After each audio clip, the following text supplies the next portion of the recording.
ಈಗ ನಾವು ಅದನ್ನು ಸಂಕಲ್ಪ ಮಾಡಿದ್ವಿ. ನಮಗೆ ನಮ್ಮ ಇಷ್ಟಾರ್ಥಗಳು ಈಡೇರಬೇಕು ಮತ್ತು ಶ್ರೌತ ಸ್ಮಾರಕ ನಿತ್ಯ ಕರ್ಮಾನುಷ್ಠಾನ ಸಿದ್ಧಾಂತ ಅಂದ್ರೆ ಕೆಲವರು ಏನ್ ಅನ್ಕೊಳ್ತಾರೆ, ನಾವು ನಾಮ ಹಾಕೊಳ್ತೀವಪ್ಪ, ನಾವು ವಿಷ್ಣು ಭಕ್ತರು, ನಾವು ಗೋವಿಂದ ವೆಂಕಟೇಶ್ವರನ ವಿಠಲನ್ನ ನಾವು ಆರಾಧನೆ ಮಾಡ್ತೀವಿ, ಇವ್ರು ಸ್ಮಾರ್ತ ಅಂದ್ರಲ್ಲ, ಸ್ಮಾರ್ತ ಅಂದ್ರೆ ಶಿವಂದು ಅಂತ ಅಲ್ಲ. ಬಹಳ ಜನ ತಪ್ಪು ತಿಳ್ಕೊಂಡಿದ್ದಾರೆ. ವೈಷ್ಣವ ಅಂತಂದ್ರೆ ವಿಷ್ಣು ಭಕ್ತರು, ಸ್ಮಾರ್ತ ಅಂದ್ರೆ ಶಿವ ಭಕ್ತರು ಅಂತಲ್ಲ. ಸ್ಮಾರ್ತ ಅಂತಂದ್ರೆ ಸ್ಮೃತಿಗಳನ್ನ ಒಪ್ಪೋರು, ಮನುಸ್ಮೃತಿ, ಯಾಜ್ಞವಲ್ಕ್ಯ ಸ್ಮೃತಿ. ಅಂದ್ರೆ ಅವ್ರು ನಮಗೆ ಈ ಸಂವಿಧಾನ ನಮ್ದೇನಿದೆಯಲ್ಲ ಕಾನ್ಸ್ಟಿಟ್ಯೂಷನ್, ಈ ಸಂವಿಧಾನದಿಂದ ಪೂರ್ವದಲ್ಲಿ ಪ್ರಪಂಚದಲ್ಲಿ ಋಷಿಗಳು ಕೊಟ್ಟ ಸಂವಿಧಾನಕ್ಕೆ ಸ್ಮೃತಿ ಅಂತಾರೆ. ಯಾಜ್ಞವಲ್ಕ್ಯ ಋಷಿಗಳು, ಅಗಸ್ತ್ಯ ಋಷಿಗಳು, ಮನು ಋಷಿಗಳು, ಇವರೆಲ್ಲ ಕೊಟ್ಟಿದ್ರಲ್ಲ ಮನುಷ್ಯ ಹೆಂಗ್ ಬದುಕಬೇಕು ಧರ್ಮದಲ್ಲಿ ಅಂತ ಹೇಳಿ. ಧರ್ಮ ಅಂತಂದ್ರೆ ಹಿಂದೂ ಧರ್ಮ, ಬೌದ್ಧ, ಕ್ರಿಶ್ಚಿಯನ್, ಜೈನ, ಸಿಖು, ಪಾರ್ಸಿ, ಇಸಾಯಿ ಅಂತೆಲ್ಲ ಅಲ್ಲ, ಕ್ರಿಶ್ಚಿಯನ್ ಅಂತ ಅಲ್ಲ. ಧರ್ಮ ಅಂತಂದ್ರೆ ಎಲ್ಲರನ್ನೂ ನಾವು ಅನುಸರಿಸ್ಕೊಂಡು ಹೋಗೋದಕ್ಕೆ ಧರ್ಮ. ಯಾರಿಗೂ ತೊಂದರೆ ಆಗದ ಹಾಗೆ ನಾವು ಬದುಕೋದು ಅಂತ ಹೇಳಿ ಬರ್ತಾ ಇದೆ, ಕೇಳಿರ್ತೇನೆ. ಎಲಿಜಿಬಿಲಿಟಿ ಬರ್ಬೇಕಲ್ಲ, ಅದಕ್ಕೆ ನನಗೆ ಹಕ್ಕು ಬರ್ಬೇಕಲ್ಲ, ನನಗೆ ಅದಕ್ಕೆ ಅರ್ಹತೆ ಬರ್ಬೇಕಲ್ಲ, ಅದಕ್ಕೆ ನಾನು ಯಜ್ಞೋಪವೀತವನ್ನ ಅಂದ್ರೆ ಜನಿವಾರವನ್ನ ಧಾರಣೆ ಮಾಡಿಕೊಳ್ತಾ ಇದ್ದೀನಿ ಅಂತ ನೀವು ಹೇಳಿ. ಅರ್ಥ ಆಯ್ತಲ್ಲ ನಿಮಗೆ? ಇದನ್ನೆಲ್ಲ ಬಿಡಿಸಿ ಹೇಳ್ಬೇಕಂತಾರೆ ಪುರೋಹಿತರು. ಈಗ ನಾನು ಬಿಡಿಸಿ ಹೇಳಿದೆ, ಇನ್ನು ನಿಮಗೆ ಎಲ್ಲರೂ ಪುರೋಹಿತರ ಮಂತ್ರ ಹೇಳೋದು ನಿಮ್ಗೆ ಅರ್ಥ ಆಗ್ತಾ ಇದೆ. ಈಗ ನೀವು ಸಂಕಲ್ಪ ಮಾಡಿದ್ರಿ. ಈಗ ನೀವು ಸಂಕಲ್ಪ ಮಾಡಿದ್ಮೇಲೆ ಈ ಜನಿವಾರಕ್ಕೆ ನೀವು ಪೂಜೆಯನ್ನು ಮಾಡಿದ್ರಿ. ನಾನಿದನ್ನ ನಿಮಗೆ ಸರಳವಾಗಿ ಹೇಳ್ತಾ ಇದ್ದೇನೆ. ಈ ಜನಿವಾರವನ್ನು ಇಟ್ಕೊಂಡು ಅದಕ್ಕೆ ನೀರನ್ನು ಪ್ರೋಕ್ಷಣೆ ಮಾಡಬೇಕು. ಅದಕ್ಕಿಂತ ಪೂರ್ವದಲ್ಲಿ ನೀವು ನೀರನ್ನ ಪ್ರೋಕ್ಷಣೆ ನೀವು ಮಾಡ್ಕೊಳ್ಬೇಕು. ಜನಿವಾರ ಪ್ರೋಕ್ಷಣೆ ಮಾಡೋದಕ್ಕೆ ಮೊದಲು ನೀವು ಶುದ್ಧ ಆಗಬೇಕು. ನೀವು ಶುದ್ಧ ಆದಾಗ ಏನ್ ಮಾಡ್ಬೇಕಂದ್ರೆ, ಇಲ್ಲಿ ಇದೆಯಲ್ಲ, ನೀವು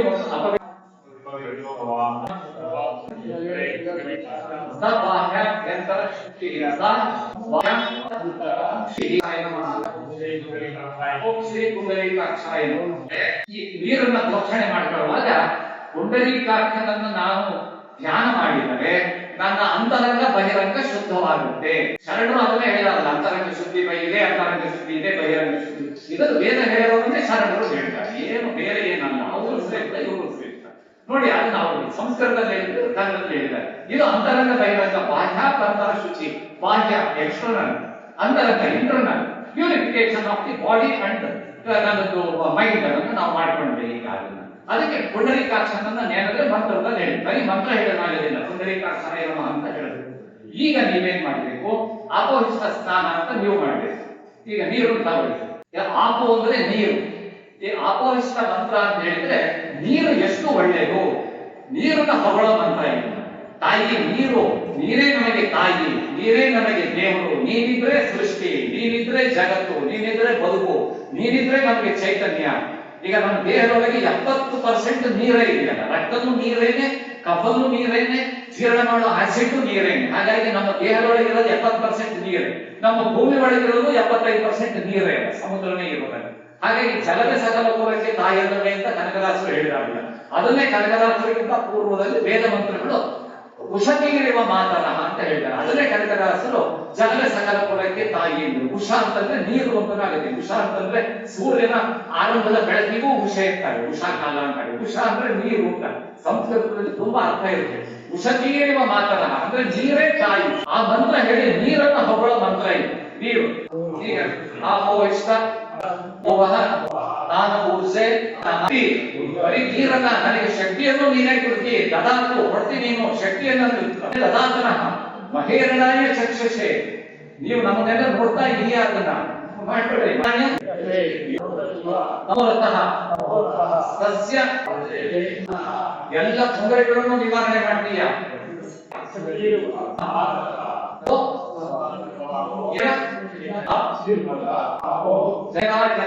ನೀರನ್ನ ಬೇಯಿಸಿ ಅಂದ್ರೆ ಇದು ನೀರನ್ನ ಹೊಗಳಿ ನೀರೇ ತಾಯಿ ಅಂತ ನಾವು ಹೇಳಿ. ಈಗ ನಾವು ಶುದ್ಧ ಇದೇ ಮಂತ್ರ ಹೇಳ್ತಾ ನಿಮ್ಮ ಜನಿವಾರಕ್ಕೆ ಈಗ ಮಂತ್ರ ಹೇಳಿದಿರಿ. ಜನಿವಾರಕ್ಕೂ ಪ್ರೋಕ್ಷಣೆ ಮಾಡಿ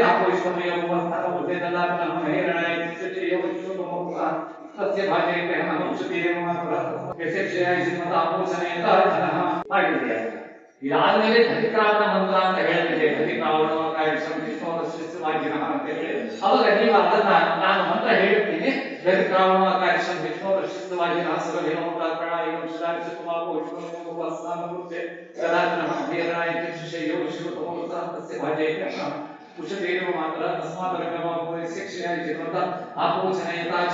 ಈಗ ನೀರು ತಗೊಳ್ಳಿ. ನಿಮ್ ಪರವಾಗಿ ನಾನು ಮಂತ್ರ ಹೇಳಿದ್ದೇನೆ. ದರಿದ್ರಾವಣ, ಅದಕ್ಕೆ ದರಿದ್ರಾವಣ ಮಂತ್ರ ಅಂತಾನೆ ಹೇಳ್ತಾರೆ ಅದನ್ನ.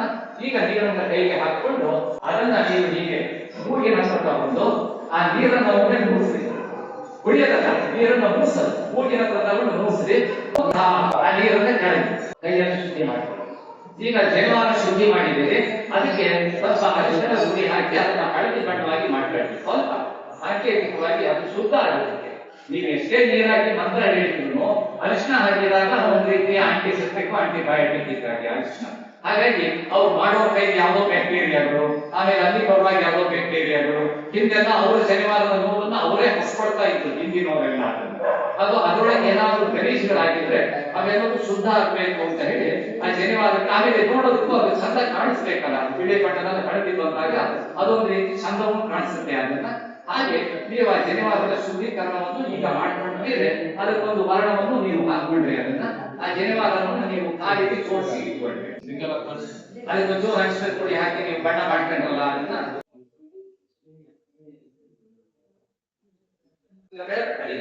ಯಾಕಂದ್ರೆ ನಾವು ಮನೆ ಒಳಗೆ ನಾವೇ ಕಾಲ ಗಂಟು ಹಾಕೊಳ್ತೀವಲ್ಲ, ಅದು ಬೇರೆ. ಇಲ್ಲಿಯವ್ರು ಗಂಟು ಹಾಕಿಕೊಂಡ್ರೆ ಅದೆಲ್ಲವೂ ಇದಾಗಿರುತ್ತೆ, ಸರಳ ಗಂಟುಗಳು ಹೋಗಿ ಗಂಟುಗಳು ಆಗಿರ್ತವೆ. ಈಗ ನಾನೇ ಹಾಕೊಳ್ಳೋದು ಜನಿವಾರ ಒಂದು ಅದನ್ನು ಜೋಡಿಸಿ ಇಟ್ಕೊಳ್ತೇವೆ. ಒಂದು ಹಾಕೊಳ್ಳೋದು ಒಂದೇ ಇಟ್ಬಿಟ್ರೆ ಒಂದು ಹಾಕೊಳ್ಳೋದು ಒಂದೇ.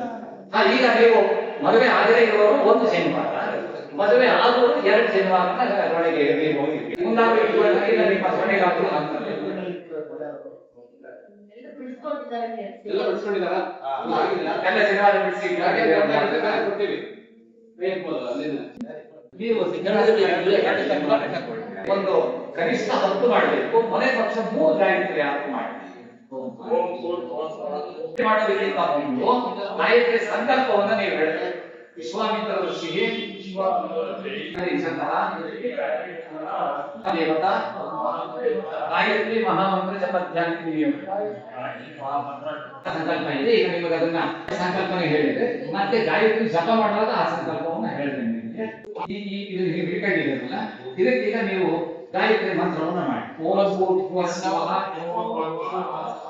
ತರ್ಗೋ ದೇವಸ್ಯ ಧೀಮಹಿ ಯೋನಃ ಪ್ರಚೋದಯಾತ್. ಅಂದ್ರೆ ತತ್ ಸವಿತೃ ವರೇಣ್ಯಂ. ತತ್ ಅಂತಂದ್ರೆ ಆ ಯಾವ ನಮ್ಮನ್ನೆಲ್ಲ ಕಾಪಾಡ್ತಾ ಇರುವ ಮಹಾನ್ ಶಕ್ತಿ ಇದೆಯಲ್ಲ ಪರಮಾತ್ಮ, ಸೂರ್ಯನೇ ಆ ಶಕ್ತಿ ಅಂತ ನಾವು ಹೇಳೋದು. ಅಂದ್ರೆ ಅದರಲ್ಲೇ ನಾರಾಯಣ, ಅದರಲ್ಲೇ ವಿಷ್ಣು, ಅದರಲ್ಲೇ ಬ್ರಹ್ಮ. ತತ್ ಆ ವರೇಣ್ಯ, ತತ್ ಸವಿತೃ ಅಂದ್ರೆ ಸೂರ್ಯ. ಸವಿತೃ ಅಂತಂದ್ರೆ ದೊಡ್ಡವನು, ಶ್ರೇಷ್ಠವಾದವನು, ಅವನೇ ಸುಪ್ರೀಂ ಅಂತ ಹೇಳ್ತೀವಿ ಇಂಗ್ಲಿಷ್ ಅಲ್ಲಿ. ಸವಿತೃ ವರೇಣ್ಯ, ಅವನೇ ಗ್ರೇಟ್, ಅವನೇ ದೊಡ್ಡವನು, ಅವನಿಗಿಂತ ಮುಂದೆ ದೊಡ್ಡವರಿಂದ ವರೇಣ್ಯ. ಭದ್ರ ಅಂತಂದ್ರೆ ನಮ್ಮ ಪಾಪಗಳನ್ನೆಲ್ಲ ನಾಶ ಮಾಡುವನು ಭದ್ರ. ಅಂತಹ ದೇವರನ್ನ ಧೀಮಹಿ ಧ್ಯಾನಿಸುತ್ತೇವೆ. ಧಿಯೋ ಅಂದ್ರೆ ನಮ್ಮ ಧೀಶಕ್ತಿಯನ್ನ. ಯೋನಃ, ಯೋ ಅಂತ ಹೇಳಿದ್ರೆ ಯಾವ ಧೀಶಕ್ತಿ, ನಹ ಅಂದ್ರೆ ನಂದಲ್ಲ ನಮ್ಮ ಅಂತ ಹೇಳಿ. ಗಾಯತ್ರಿ ಮಂತ್ರದ ವಿಶೇಷ ಅಂದ್ರೆ ಬೇರೆ ಎಲ್ಲ ಮಂತ್ರಗಳು ನನಗೆ ನನಗೆ ಅಂತ ಹೇಳ್ತಾರ, ಗಾಯತ್ರಿ ಮಂತ್ರದಲ್ಲಿ ನಹ ಅಂತಾರೆ. ಅಂದ್ರೆ ಮಾಡೋರು ನಾವಾದನು, ನಮ್ಮ ಅಂತ ಹೇಳ್ತಾರೆ, ನಮಗೆ ಅಂತ ಹೇಳ್ತಾರೆ. ನಮ್ಮ ನಮಗೆ ಅಂದ್ರೆ ಶಂ ದ್ವಿಪದೇ ಶಂ ಚತುಷ್ಪದೇ ಅಂತ ಹೇಳ್ತೇವೆ ವೇದದಲ್ಲಿ. ಶಂ ಅಂದ್ರೆ ಒಳ್ಳೆಯದಾಗಲಿ, ಶಂಕರ ಅಂದ್ರೆ ಒಳ್ಳೆಯದನ್ನು ಮಾಡುವನು ಯಾರು, ಶಿವ. ಶಂಕರ ಮಂಗಳಕರ, ಶಂ ಅಂದ್ರೆ ಒಳ್ಳೆಯದು, ಕರ ಅಂದ್ರೆ ಮಾಡುವನು. ಶಂಭು ಒಳ್ಳೆ, ಭೂ ಅಂದ್ರೆ ಮಾಡು, ಚೆನ್ನಾಗಿರು. ಶಂ ಅಂದ್ರೆ ಚೆನ್ನಾಗಿರು, ಚೆನ್ನಾಗಿ ಮಾಡು, ಶಂಭು. ಇವೆಲ್ಲ ದೇವರ ಹೆಸರುಗಳಲ್ಲಿ ಅರ್ಥ ಇದೆ, ಅದಕ್ಕೆ ದೇವರ ಹೆಸರು ಇದು ಹೇಳ್ತಾನೆ.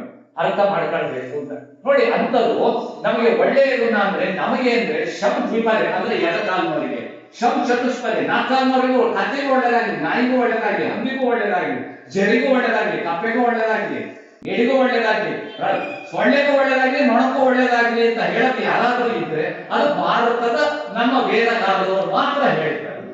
ಪ್ರಪಂಚದಲ್ಲಿರುವ ಎಲ್ಲಾ ಜೀವಿಗಳಿಗೂ ಒಳ್ಳೆದಾಗ್ಲಿ ಅಂತ ಹೇಳಿ ನಾನು ಜಪ ಮಾಡುವಾಗ ಹೇಳ್ತಾರೆ. ಮಾಡ್ತಾ ಇರೋದು ನಾನು. ನಹ ಅಂತ ಹೇಳಿದ್ರೆ ಎಲ್ಲರೂ ಬಂದ್ರು, ಗಿಡ ಮರ ಬಡ್ಡಿ ಪ್ರಾಣಿ ಪಕ್ಷಿ ಪಾರ್ಥೇನಿಯಿಂದ ತುಳಸಿವರೆಗೆ, ತೆಂಗಿನ ಮರದವರೆಗೆ, ಚರಂಡಿ ನೀರಿಂದ ಅಮೃತದವರೆಗೆ ಎಲ್ಲರಿಗೂ ಒಳ್ಳೆದಾಗಲಿ ಅಂತ ಹೇಳ್ತಾರೆ. ಯಾಕಂದ್ರೆ ಅಲ್ಲೂ ಇರ್ತಾನೆ ಕಾಟ್ಯಾರೀಶ ಕುಟ್ಯಾರೀಶ ರುದ್ರದಲ್ಲಿ ಹೇಳ್ತಾರೆ, ಬೊಗಸೆ ನೀರು ರಸ್ತೆ ಒಳಗಿರುವಲ್ಲೂ ರುದ್ರ ಇದ್ದಾನೆ ಅಂತ ಹೇಳ್ತಾರೆ. ಹಾಗಾಗಿ ಎಲ್ಲರಿಗೂ ಒಳ್ಳೆದಾಗ್ಲಿ ಅನ್ನೋದಕ್ಕೆ ನಹ ಅಂತಂದ್ರೆ ಎಲ್ಲ ಬ್ರಹ್ಮಾಂಡದಲ್ಲಿರುವ ಎಲ್ಲರಿಗೂ ಒಳ್ಳೆದಾಗ್ಲಿ. ನಹ ಪ್ರಚೋದಯ, ನಮ್ಮನ್ನ ನೀನು ಆಕ್ಟಿವ್ ಮಾಡು, ಪ್ರಚೋದಯ ಅಂತ ಕೇಳಲ್ಲ. ಅಂದ್ರೆ ಎಲ್ಲರೊಳಗೆ ನಾನು ಇರಲ್ಲ, ಎಲ್ಲರಿಗೂ ಅಂದಾಗ ನನಗೂ ಬಂದ್ಬಿಡ್ತಾರೆ, ಎಲ್ಲರಿಗೂ ಹಂಚಪ್ಪ ಅಂದಾಗ ನಾನು ಬಿಟ್ಕೊಡ್ತಾರೆ, ಎಲ್ಲರಿಗೂ ನನಗೂ ಕೊಡ್ತಾರೆ. ಹಾಗಾಗಿ ಅವರಲ್ಲ ಹಾಗಾಗಿ ಧಿಯೋ ಯೋನಃ ಪ್ರಚೋದಯ ಆ ಮಂತ್ರದ ಅರ್ಥ ಹಾಗೆ. ಅಂದ್ರೆ ಭೂಲೋಕ, ಭೂವಲೋಕ, ಸುವಲೋಕ, ಮಹಾಲೋಕ, ತಪೋಲೋಕ, ಸತ್ಯಲೋಕಗಳ ಸಾಕ್ಷಿಯಾಗಿ ಆ ಯಾವ ವಿಧಾನದ ಪರಮಶ್ರೇಷ್ಠನಾದ ಸೂರ್ಯ ಭಗವಾನ್ ಸವಿತ್ ದೇವತೆ, ಅವನು ಎಲ್ಲರಿಗೂ ಶ್ರೇಷ್ಠ, ಎಲ್ಲ ಪಾಪಗಳನ್ನು ನಾಶ ಮಾಡುವನು. ಅವನು ಎಲ್ಲರ ಧೀಶಕ್ತಿಯನ್ನ, ನಮ್ಮ ಎಲ್ಲರ ಧೀಶಕ್ತಿಯನ್ನ ಪ್ರಚೋದಿಸಲಿ ಅಂತ ಹೇಳತ್ತಿ ಮಂತ್ರ. ಅರ್ಥ ಗೊತ್ತಿಲ್ಲದೆ ಮಂತ್ರ ಹೇಳಿದ್ರು, ಅದರ ಅಕ್ಷರಗಳು ನಮಗೆ ದೊಡ್ಡ ಶಕ್ತಿಯನ್ನು ಕೊಡುತ್ತೆ. ಅರ್ಥ ಗೊತ್ತಿಲ್ಲದೆ ನಾವು ಜನಿವಾರ ಹಾಕೊಂಡ್ರು, ಆ ಜನಿವಾರ ನಮಗೆ ಫಲವನ್ನು ಕೊಡುತ್ತೆ, ನಮಗೆ ಧೈರ್ಯವನ್ನು ಕೊಡುತ್ತೆ, ನಮಗೆ ಬುದ್ಧಿಯನ್ನು ಕೊಡುತ್ತೆ. ನಾವು ಅದನ್ನ ನಂಬಿದ್ರೆ ಅದೇ ಪ್ರಕಾರ ಗಾಯತ್ರಿ ಮಂತ್ರನೂ ಹಾಗಾಗುತ್ತೆ. ಅದರಿಂದ ಅದು ಮಾಡಬೇಕು. ಈಗ ನೀವು ಇದನ್ನ 10 ಮಾಡಿರ್ತೀರಿ, ನೀವು 10ನ್ನ ನಾವೀಗ ಎಣಿಸ್ತಾ ಮಾಡಬಹುದು. ಇದನ್ನೆಲ್ಲ ನಿಮಗೆ ಸಾಂಗೀತಿಕವಾಗಿ ಹೇಳಿಕೊಡ್ತಾ ಇದೆ.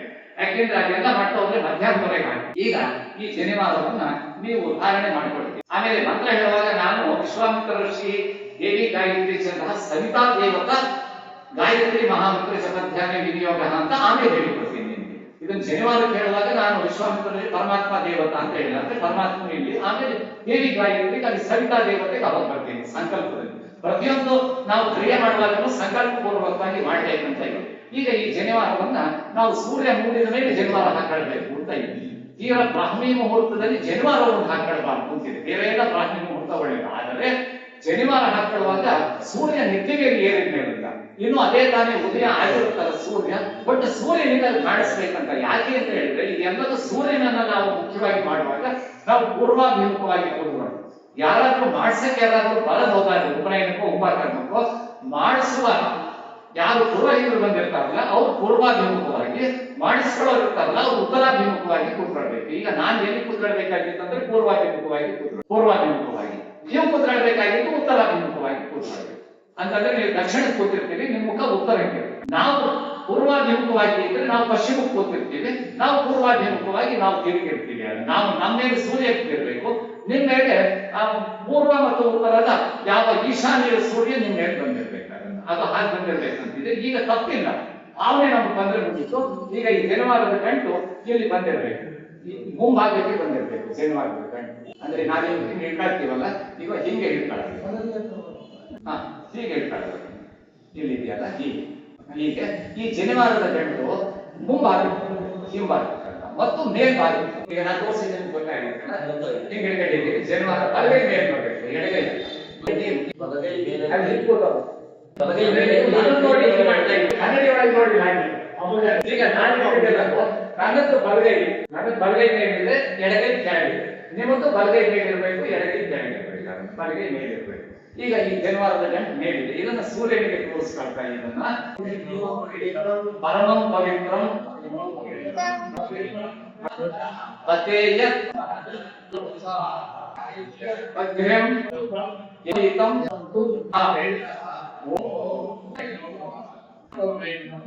ಅಂದ್ರೆ ಯಜ್ಞ ಉಪವೀತ. ಯಜ್ಞ ಅಂತಂದ್ರೆ ಹೋಮ ಮಾಡೋದು ಅಂತಲ್ಲ, ನಾವು ಎಲ್ಲದನ್ನು ಸಂಪಾದಿಸೋದು ಮತ್ತು ಹಂಚೋದು, ಅದಕ್ಕೆ ಯಜ್ಞ ಅಂತಾರೆ. ಜ್ಞಾನ ಸಂಪಾದನೆ ಮಾಡಬೇಕು, ಜ್ಞಾನ ಹಂಚಬೇಕು. ಧನ ಧಾನ್ಯ ಸಂಪಾದನೆ ಮಾಡಬೇಕು, ಹಂಚಬೇಕು, ಅದಕ್ಕೆ ಯಜ್ಞ ಅಂತಾರೆ. ದೇವರಿಗೂ ಕೊಡ್ಬೇಕು, ಪ್ರಾಣಿ ಪಕ್ಷಿ ಮನುಷ್ಯರು ಪ್ರಕೃತಿಗೂ ಕೊಡ್ಬೇಕು, ಅದಕ್ಕೆ ಯಜ್ಞ. ಅಂದ್ರೆ ಅದನ್ನೇ ಶರಣರು ಹೇಳಿದ್ದು ಕಾಯಕ ದಾಸೋಹ ಅಂತ. ಕಾಯಕ ಅಂತಂದ್ರೆ ಸಂಪಾದನೆ ಮಾಡು, ದಾಸೋಹ ಅಂದ್ರೆ ಹಂಚು ಅಂತ. ಅದು ವೇದ ಉಪನಿಷತ್ ಹೇಳಿದ್ದನ್ನೇ ಶರಣರು ವಚನದಲ್ಲೂ ಹೇಳಿದ್ದಾರೆ, ದಾಸರು ಕೀರ್ತನೆಯಲ್ಲೂ ಹೇಳಿದ್ದಾರೆ. ಅದಕ್ಕೆ ಏನಿದೆಯಲ್ಲ ಅದನ್ನ ನಾವು ಮಾಡುವಾಗ ಅದನ್ನ ಯಜ್ಞ ಅಂತಂದ್ರೆ ನಾವು ಜ್ಞಾನವನ್ನ, ಸಂಪತ್ತನ್ನ ಪಡೆಯೋದು, ಹಂಚೋದು, ಆರೋಗ್ಯವನ್ನು. ಮತ್ತು ಅದಕ್ಕೆ ಉಪವೀತ ಸಂಕೇತವಾಗಿ ಹಾಕೊಳ್ಳೋದು ಅಂತ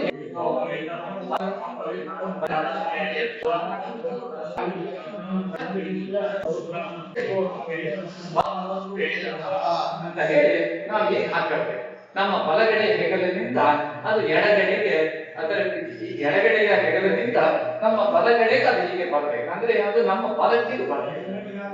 ಇದಕ್ಕೆ ಸವ್ಯ ಅಂತ ಕರೆಕ್ಟ್ ಆಗಿ ಹಾಕೊಂಡಿದ್ದೀರಿ ನೀವೆಲ್ಲ. ನಿಮ್ಮ ಬಲಗಡೆ ಈಗ ನೀವು ನನಗೆ ವಿರುದ್ಧ ದಿಕ್ಕಲ್ಲಿ ಕೂತಿರೋದ್ರಿಂದ ನಿಮಗೆ ಈ ಕಡೆ ಹಾಕಬೇಡಿ. ನನಗೆ ನಾವು ಕನ್ನಡಿ ನೋಡಿ ನನಗೆ ಈಗ ಇಲ್ಲಿ ಬರ್ಬೇಕು, ನಿಮ್ಮ ಇಲ್ಲಿ ಬಲಗಡೆ ಬರ್ತಾರೆ. ಇದಕ್ಕೆ ಸವ್ಯ ಅಂತ, ಇದಕ್ಕೆ ಏನಂತಾರೆ ಸವ್ಯ ಅಂತ. ಈಗ ಬಹಳ ಜನ ಬಂದು ಗೊತ್ತಿದೆ, ಈ ಜನಿವಾರ ಹೀಗೆ ಹಾಕೊಳ್ತಾರಲ್ಲ, ಈಗ ಎರಡನೇ ಜನಿವಾರದ್ದು ನೀವು ಈಗ ಒಂದ್ಸತಿ ನೀವು ಅದನ್ನ ಆಚರಣೆ ಮಾಡಿ, ಯಾರು ಗೃಹಸ್ಥರು ಮತ್ತೆ ನೀವು ಇಬ್ರು ಆಚರಣೆ ಮಾಡಿ.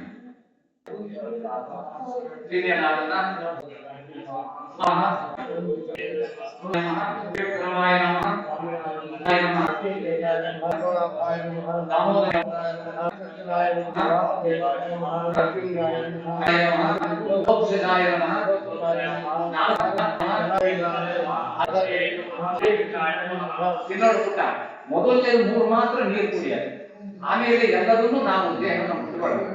ಅದನ್ನ ಆಮೇಲೆ ನೋಡ್ಕೋದು, ಏನ್ ತೊಂದರೆ ಏನಿಲ್ಲ. ಅದನ್ನ ನೀನು ಶ್ರದ್ಧೆಯಿಂದ ಮಾಡಿದಾಗ ತಪ್ಪುಗಳಾದ್ರೂ ಏನೂ ಹೆದರ್ಬೇಕು. ಈಗ ಮಾಡುವಾಗ ಅಯ್ಯೋ ನಾನು ಎಡಕ್ಕೆ ಹಾಕೊಂಡೆ, ಆಮೇಲೆ ಬಲಕ್ಕೆ ಹಾಕೊಂಡೆ, ನಾನು ಹಿಂಗೆಲ್ಲ ಹಿಂಗೆ ಇಟ್ಕೊಂಡಿದ್ದೆ, ನಾನು ಹೇಳೋ ಮಂತ್ರ ಪೂರ್ತಿ ಕೇಳಿಸ್ಲಿಲ್ಲ, ತಪ್ಪಾಗಿ ಹೇಳಿದೆ, ಅಷ್ಟೊತ್ತಿ ಕಸದ ಗಾಡಿ ಬಂತು, ನನ್ಗೆ ಸರಿ ಕೇಳಿರ್ಲಿಲ್ಲ ಅಂತ ಹೇಳ್ಬೇಕಷ್ಟನ್ನೇ ಹೇಳಿದೆ. ಈಗ ನೀರು ಕುಡಿಬಾರ್ದಿತ್ತಂತೆ, ಕುಡದೆ ಬಿಡ್ಬೇಕಿತ್ತಂತೆ, ನಾನು ಇಟ್ಟೆ, ಏನೂ ಇಲ್ಲ. ಇದೆ ಎಲ್ಲವಕ್ಕೂ ನಮ್ಮ ವೇದ ಏನ್ ಹೇಳಿದೆ ಅಂದ್ರೆ, ಹೆಚ್ಚು ಕಡಿಮೆ ಆದ್ರೆ ಭಯ ಪಡಬೇಡಿ ಹಾಗಂತ ಹೇಳಿ ಹೆಚ್ಚು ಕಡಿಮೆ ಮಾಡಕ್ಕೆ ಹೋಗ್ಬೇಡಿ. ಸಾಧ್ಯ ಆದಷ್ಟು ಸರಿಯಾಗಿ ಮಾಡಿ.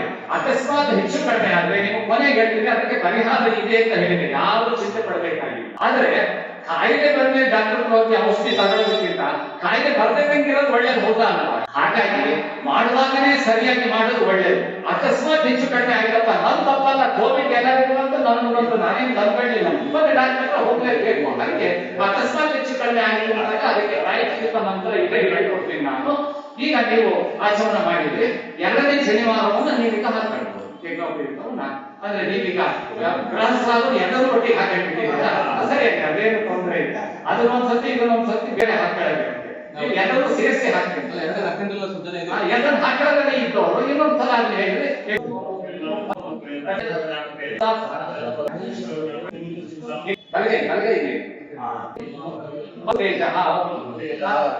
ಎಲ್ಲರೂ ಒಟ್ಟೆಗೆ ಹಾಕೊಂಡಿದ್ವಿ ಅನ್ನೋರು ಏನು ಚಿಂತೆ ಪಡ್ಬೇಕಾಗಿಲ್ಲ.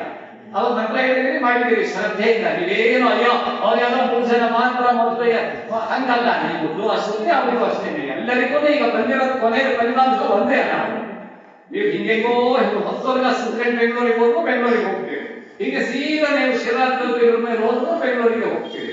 ಆದ್ರೆ ಸಾಧ್ಯ ಆದಷ್ಟು ಡೈರೆಕ್ಟ್ ರೂಟ್ ಅಲ್ಲೇ ಹೋಗ್ರಪ್ಪ, ಯಾಕಂದ್ರೆ ಬೇಗ ಹೋಗ್ತೇವೆ, ಸೇಫ್ ಆಗಿ ಹೋಗ್ತೇವೆ. ಸುತ್ತಾಡ್ಕೊಂಡು ಹೋದ್ರೆ ಎಲ್ಲೆಲ್ಲ ಡೋರ್ ಹೋಗಿ ಸುತ್ತಾಡ್ಕೊಂಡು ಹೋಗ್ತಾರೆ ಯಾರು ಕೆಲವರು, ಅದರಿಂದ ತೊಂದರೆ ಅನುಭವಿಸ್ತೀವಿ ಅಂತ ಹೇಳ್ತಾರಲ್ಲ. ಹಂಗೆ ಮೊದಲು ಹಾಕೊಂಡವರು ಬೆಂಗಳೂರು ಮುಟ್ಟಿದ್ದೀವಿ, ಆಮೇಲೆ ಹಾಕೊಂಡವರು ಬೆಂಗಳೂರು ಮುಟ್ಟಿದ್ದೀರಿ ಅನ್ನುತ್ತೇವೆ. ಒಬ್ರು ಹಿಂಗೆ ಒಬ್ರು ಹಂಗೆ ಅಂತ ಹಾಗಂತ ಏನೋ ದೋಷ ಅಂತಲ್ಲ, ಕೊನೆಗೆ ಅದು ಪರಿಹಾರ ಇದ್ದೇ ಇದೆ.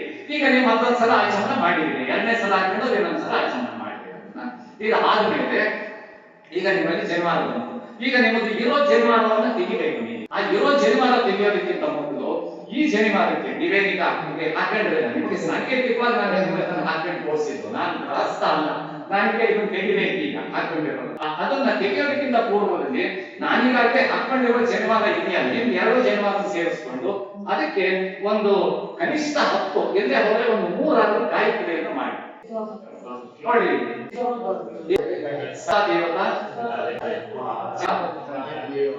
ಈ ಗಂಟೆ ಹಿಡ್ಕೊಂಡು ಕೆಲವು ಗಂಟೆ ಹಿಡ್ಕೊಳ್ಬೇಕಂತಾರೆ, ಹಿಡ್ಕೊಂಡು ತಪ್ಪಿಲ್ಲ, ಹಿಡ್ಕೊಳ್ಬೇಕು ತಪ್ಪಿಲ್ಲ.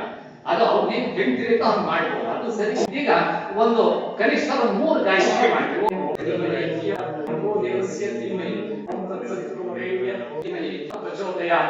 ಈಗ ಈ ಗಾಯತ್ರಿ ಮಂತ್ರ ಮಾಡಿರೋಣ. ಈಗ ನೀವು ಇನ್ನೊಂದ್ಸಲ ಆಚರಣೆಯನ್ನ ಮಾಡಿ ಈ ಮೊದಲು ಹಾಕೊಂಡ ಜನಿವಾರ ಇತ್ತಲ್ಲ ಅದನ್ನ ನೀವೀಗ ವಿಸರ್ಜನೆ ಮಾಡ್ಬೇಕು. ಆಮೇಲೆ ಯಜ್ಞೋಪವೀತ ಹಾಕೊಳ್ಳುವಾಗ ಮುಂದೆ ನಿಮಗೆ ಅದನ್ನ ಹೇಳಿ ಬರ್ಕೊಡ್ತೇನೆ. ಅದನ್ನ ಯಜ್ಞೋಪವೀತಿ ಇತಿ ಮಂತ್ರಸ್ಯ ಪರಬ್ರಹ್ಮ ಋಷಿ ಪರಮಾತ್ಮ ದೇವತಾ ವಿಷ್ಣು ಛಂದಃ ಯಜ್ಞೋಪವೀತ ಧಾರಣೆ ವಿನಿಯೋಗ ಅಂತ. ಅಂದ್ರೆ ಒಂದೊಂದಕ್ಕೂ ಒಂದೊಂದು ಛಂದಸ್ ಇರುತ್ತೆ. ಅದನ್ನ ಎಲ್ಲವನ್ನೂ ನಾವು ಕರ್ಮಾಂಗಗಳನ್ನ ಮನೆ ಒಳಗೆ ಮಾಡುವವರು ಅದನ್ನೆಲ್ಲ ಮಾಡ್ತೀವಿ. ಅಂದ್ರೆ ಉಪಕರ್ಮದ ಬೆಳಗಿನಿಂದ ಮಧ್ಯಾಹ್ನದವರೆಗೆ ಮಾಡುವಾಗ ಇದೆಲ್ಲ ವಿವರ ಇರುತ್ತೆ. ನಾನೀಗ ನಿಮಗೆ ಸಂಕ್ಷಿಪ್ತವಾಗಿ ಹೇಳ್ತಾ ಇದ್ದೇನೆ. ಅದನ್ನೆಲ್ಲ ಮಾಡ್ತಾ ಹೋದ್ರೆ ಮಧ್ಯಾಹ್ನದವರೆಗೆ ಆಗುತ್ತೆ. ಅದಕ್ಕೆ ಆ ಸವಿತು ದೇವತೆಗಳಿಗೆ ಮಾಡಿದಾಗ ನಾವು ಪಿಷ್ಟಗಳದ್ದು ಹಿಟ್ಟಿಂದು ಪ್ರಸಾದ ಮಾಡ್ಬೇಕು. ಅದಕ್ಕೆ ಸಪಾಕ ಅಂತ ಅದಕ್ಕೆ ಸಬ್ಬುಗೆಲ್ಲ ಹಿಟ್ಟು ಅಂತ ಹೇಳ್ತಾರೆ, ಸಬ್ಬು ಅಂತ ಹೇಳ್ತಾರೆ. ಅದನ್ನು ಮಾಡಿ ಅದಕ್ಕೆ ಮಧು ಬಾಳೆಹಣ್ಣು ಅದನ್ನೆಲ್ಲ ಹಾಕಿ ಕಾಣಿಸ್ಬೇಕು, ಅದನ್ನ ನೈವೇದ್ಯ ಮಾಡಬೇಕು. ದೇವಋಷಿಗಳು ಕಾಂಡ ಋಷಿಗಳು ದೇವತೆಗಳಿಗೆ ಅವರಿಗೆಲ್ಲ ತರ್ಪಣ ಕೊಡ್ಬೇಕು. ಇದೆಲ್ಲ ವಿಧಿ ಇದೆ. ಉಪಕರ್ಮದಲ್ಲಿ ಅದನ್ನೆಲ್ಲ ಮಾಡೋದಂದ್ರೆ ಬೆಳಿಗ್ಗೆ ಸುಮಾರು 5:30 6 ಗಂಟೆಗೆ ಶುರುವಾಗಿ 6 ಜನಿವಾರ ಹಾಕೊಂಡ್ರೆ ಮಧ್ಯಾಹ್ನ 11 ಗಂಟೆ 12 ಗಂಟೆವರೆಗೂ ಅದು ಇದಿದೆ, ವಿರಜಾ ಹೋಮ ಇದೆ. ಅಂದ್ರೆ ನಾವು ಅಲ್ಲಿವರೆಗೆ ಮಾಡಿದ ಎಲ್ಲ ದೋಷಗಳು ಪಾಪಗಳ ನಿವಾರಣೆಗೆ ದೇವಋಷಿಗಳು ಕಾಂಡ ಋಷಿಗಳು ಸಪ್ತರ್ಷಿಗಳಿಗೆ ನಾವು ಹೋಮವನ್ನ ಮಾಡೋದಿದೆ. ಅಶರೀಪಾಲಿಕರಿಗೆ ಎಲ್ಲ ಆ ಹೋಮಗಳನ್ನ ವಿಷ ಹೋಮ ಎಲ್ಲ ಮಾಡ್ಬೇಕಂತಿದೆ. ಅದಕ್ಕೆ ಏನ್ ಮಾಡ್ತಾರೆ ಅಂದ್ರೆ ಅವ್ರು ಸಂಘ ಸಂಸ್ಥೆಯಿಂದ ಮಠ ದೇವಸ್ಥಾನಗಳಿಂದ ಆ ಉಪಕರ್ಮದ್ದೇ ಒಂದು ವಿಧಿ ಮಾಡಿ ಅದನ್ನು ಅವ್ರು ಮಾಡ್ತಾರೆ. ಉಳಿದವರೆಲ್ಲರೂ ಸುಮ್ಮನೆ ಕೈ ಮುಕ್ಕೊಂಡು ಅದಕ್ಕೆ ಎಡೆ ಬಿಟ್ಟು ಅದರೊಳಗೆ ಭಾಗವಹಿಸುತ್ತಾರೆ, ಎಲ್ಲ ಮುಟ್ಟಿ ಕೊಡ್ತಾರೆ, ಹೋಗಕ್ಕೆ ಹಾಕ್ತಾರೆ. ಆದ್ರೆ ಇದು ಇಷ್ಟು ಶ್ರೇಷ್ಠನೇ. ಇದು ನೀವು ಮಾಡಬಹುದಾಗಿದ್ದನ್ನ ಸರಳವಾಗಿ ನಿಮ್ಗೆ ಹೇಳಿಕೊಡ್ತಾ ಇದ್ದೇನೆ. ಅದೆಲ್ಲದನ್ನು ಮಾಡ್ತಾ ಹೋದ್ರೆ ನಿಮಗೆ ಆ ಹಾಲು ಕರೆದು, ಹಸು ಕಟ್ಟಿ ಹಾಲು ಕರೆದು, ಹಾಲನ್ನ ಕಾಯಿಸಿ ಹೆಪ್ಪಾಕಿ, ಆಮೇಲೆ ಅದನ್ನ ನಾವು ಕಡೆದು, ಆಮೇಲೆ ಅದರದ್ದು ಹೆಪ್ಪಾಕರಲ್ಲ ಆ ಹಾಲನ್ನ ಕೋವಾ ಮಾಡಿ, ಆ ಕೋವಾಕ್ಕೆ ನೀವು ಮೈದಾ ಹಿಟ್ಟನ್ನು ಹಾಕಿ ಕಲಸಿ, ಅದಕ್ಕೆ ಸೋಡಾ ಪುಡಿ ಹಾಕಿ, ಅದನ್ನ ನೀವು ಉಂಡೆ ಕಟ್ಟಿ ತುಪ್ಪದಲ್ಲಿ ಕರೆದು ಸಕ್ಕರೆ ಪಾಕಕ್ಕೆ ಹಾಕಿ ಜಾಮೂನ್ ಮಾಡಿದ್ರೆ ಅಷ್ಟೆಲ್ಲ ಮಾಡ್ಬೇಕು. ಕೋವಾ ತಂದು ಅದನ್ನ ಕ್ರಮೋತ್ತಾಗಿ ಮಾಡ್ಬೇಕಂದ್ರೆ ಅಷ್ಟು ಮಾಡ್ಬೇಕು ಗುಲಾಬ್ ಜಾಮೂನ್. ಈಗ ನಾನು ಹೇಳ್ಕೊಡ್ತಿರೋದು ಹೇಗೆ ಅಂತಂದ್ರೆ, ಅಲ್ಲೇವೋ MTR ಅಥವಾ ಯಾವುದೋ ಮೈದಾನ ಜಾಮೂನ್ ಮಿಕ್ಸ್ ಜಾಮೂನ್ ಮಾಡ್ಬೇಕು. ಐದನಾಗ ಇದು ಜಾಮೂನು ಅದು ಜಾಮೂನು. ಒಂದೊಂದ್ಸಲ ನಾನು ಇಷ್ಟೆಲ್ಲ ಮಾಡಿ ಜಾಮೂನ್ಗಿಂತ ಅದು ಬಂದ್ ಮಾಡಿದ್ರೆ ಚೆನ್ನಾಗಿರುತ್ತೆ. ಯಾಕೆಂತಂದ್ರೆ ಇನ್ನೊಂದ್ಸಲ ಎಡವಟ್ ಆಗ್ತಾರೆ, ಅವ್ರು ಅದನ್ನು ಕರೆಕ್ಟ್ ಆಗಿ ಮಾಡಿಬಿಡುತ್ತಾರೆ ಮಾರಾಟಕ್ಕೆ. ಹಾಗಾಗಿ ಅದೇ ರುಚಿ ಆಗಿರುತ್ತೆ ಸುಲಭ.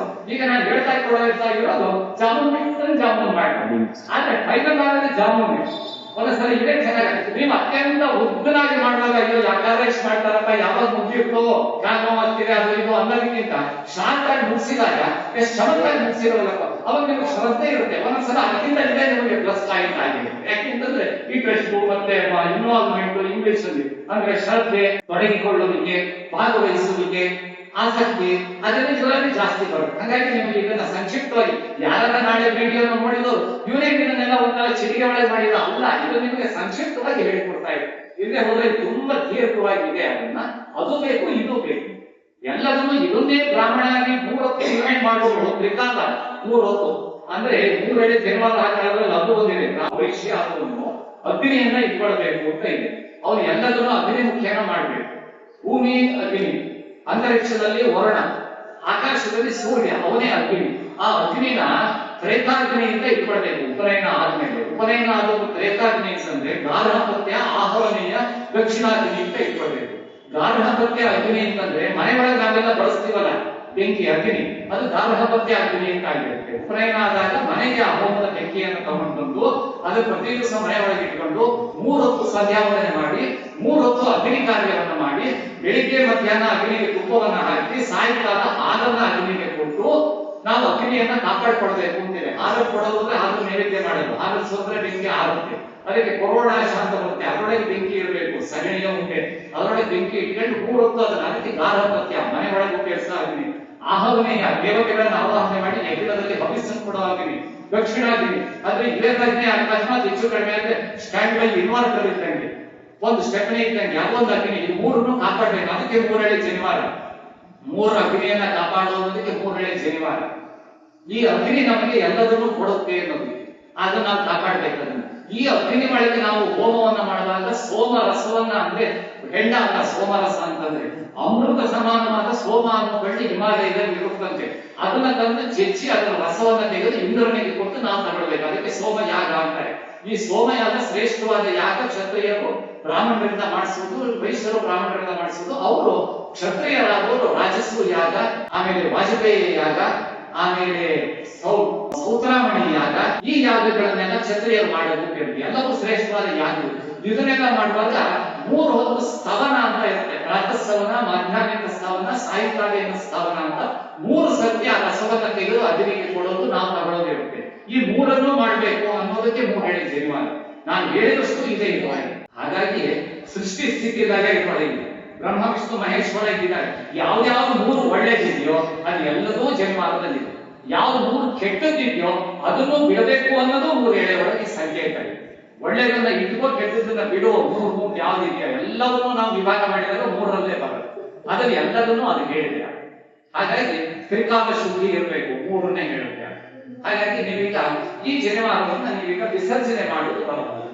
ನಾವು ಮೊದಲು ಇತ್ತಲ್ಲ ಹಳೆ ಜನಿವಾರ, ಆ ಜನಿವಾರ ವಿಸರ್ಜನೆ ಮಾಡುವಾಗ ನೀವು ಸಂಕಲ್ಪ ಮಾಡ್ಬೇಕಾದನ್ನ ಅಂದ್ರೆ ಭಿನ್ನ, ನಾವೆಲ್ಲ ಹೇಳಿದಾಗ ತುಂಡಾಗಿದ್ರೆ, ತಂತು ಅಂದ್ರೆ ಎಳೆ ತುಂಡಾಗಿದೆ, ಭಿನ್ನ ತಂತು ತುಂಬಾ ಲಡ್ಡಾಗಿದೆಯಪ್ಪ, ಕಶ್ಮಲ ಕೊಳೆ ಆಗಿದೆಯಪ್ಪ, ದೂಷಿತಂ ಅದು ಲಡ್ಡಾಗಿದೆ, ತುಂಡಾಗಿದೆ, ಗಲೀಜಾಗಿದೆ ಅಂತದನ್ನ ಅಂದ್ರೆ ಅದನ್ನ ವಿಸರ್ಜನೆ ಮಾಡ್ತೇವೆ. ಪರಬ್ರಹ್ಮ ದೇವರೇ ಅದನ್ನ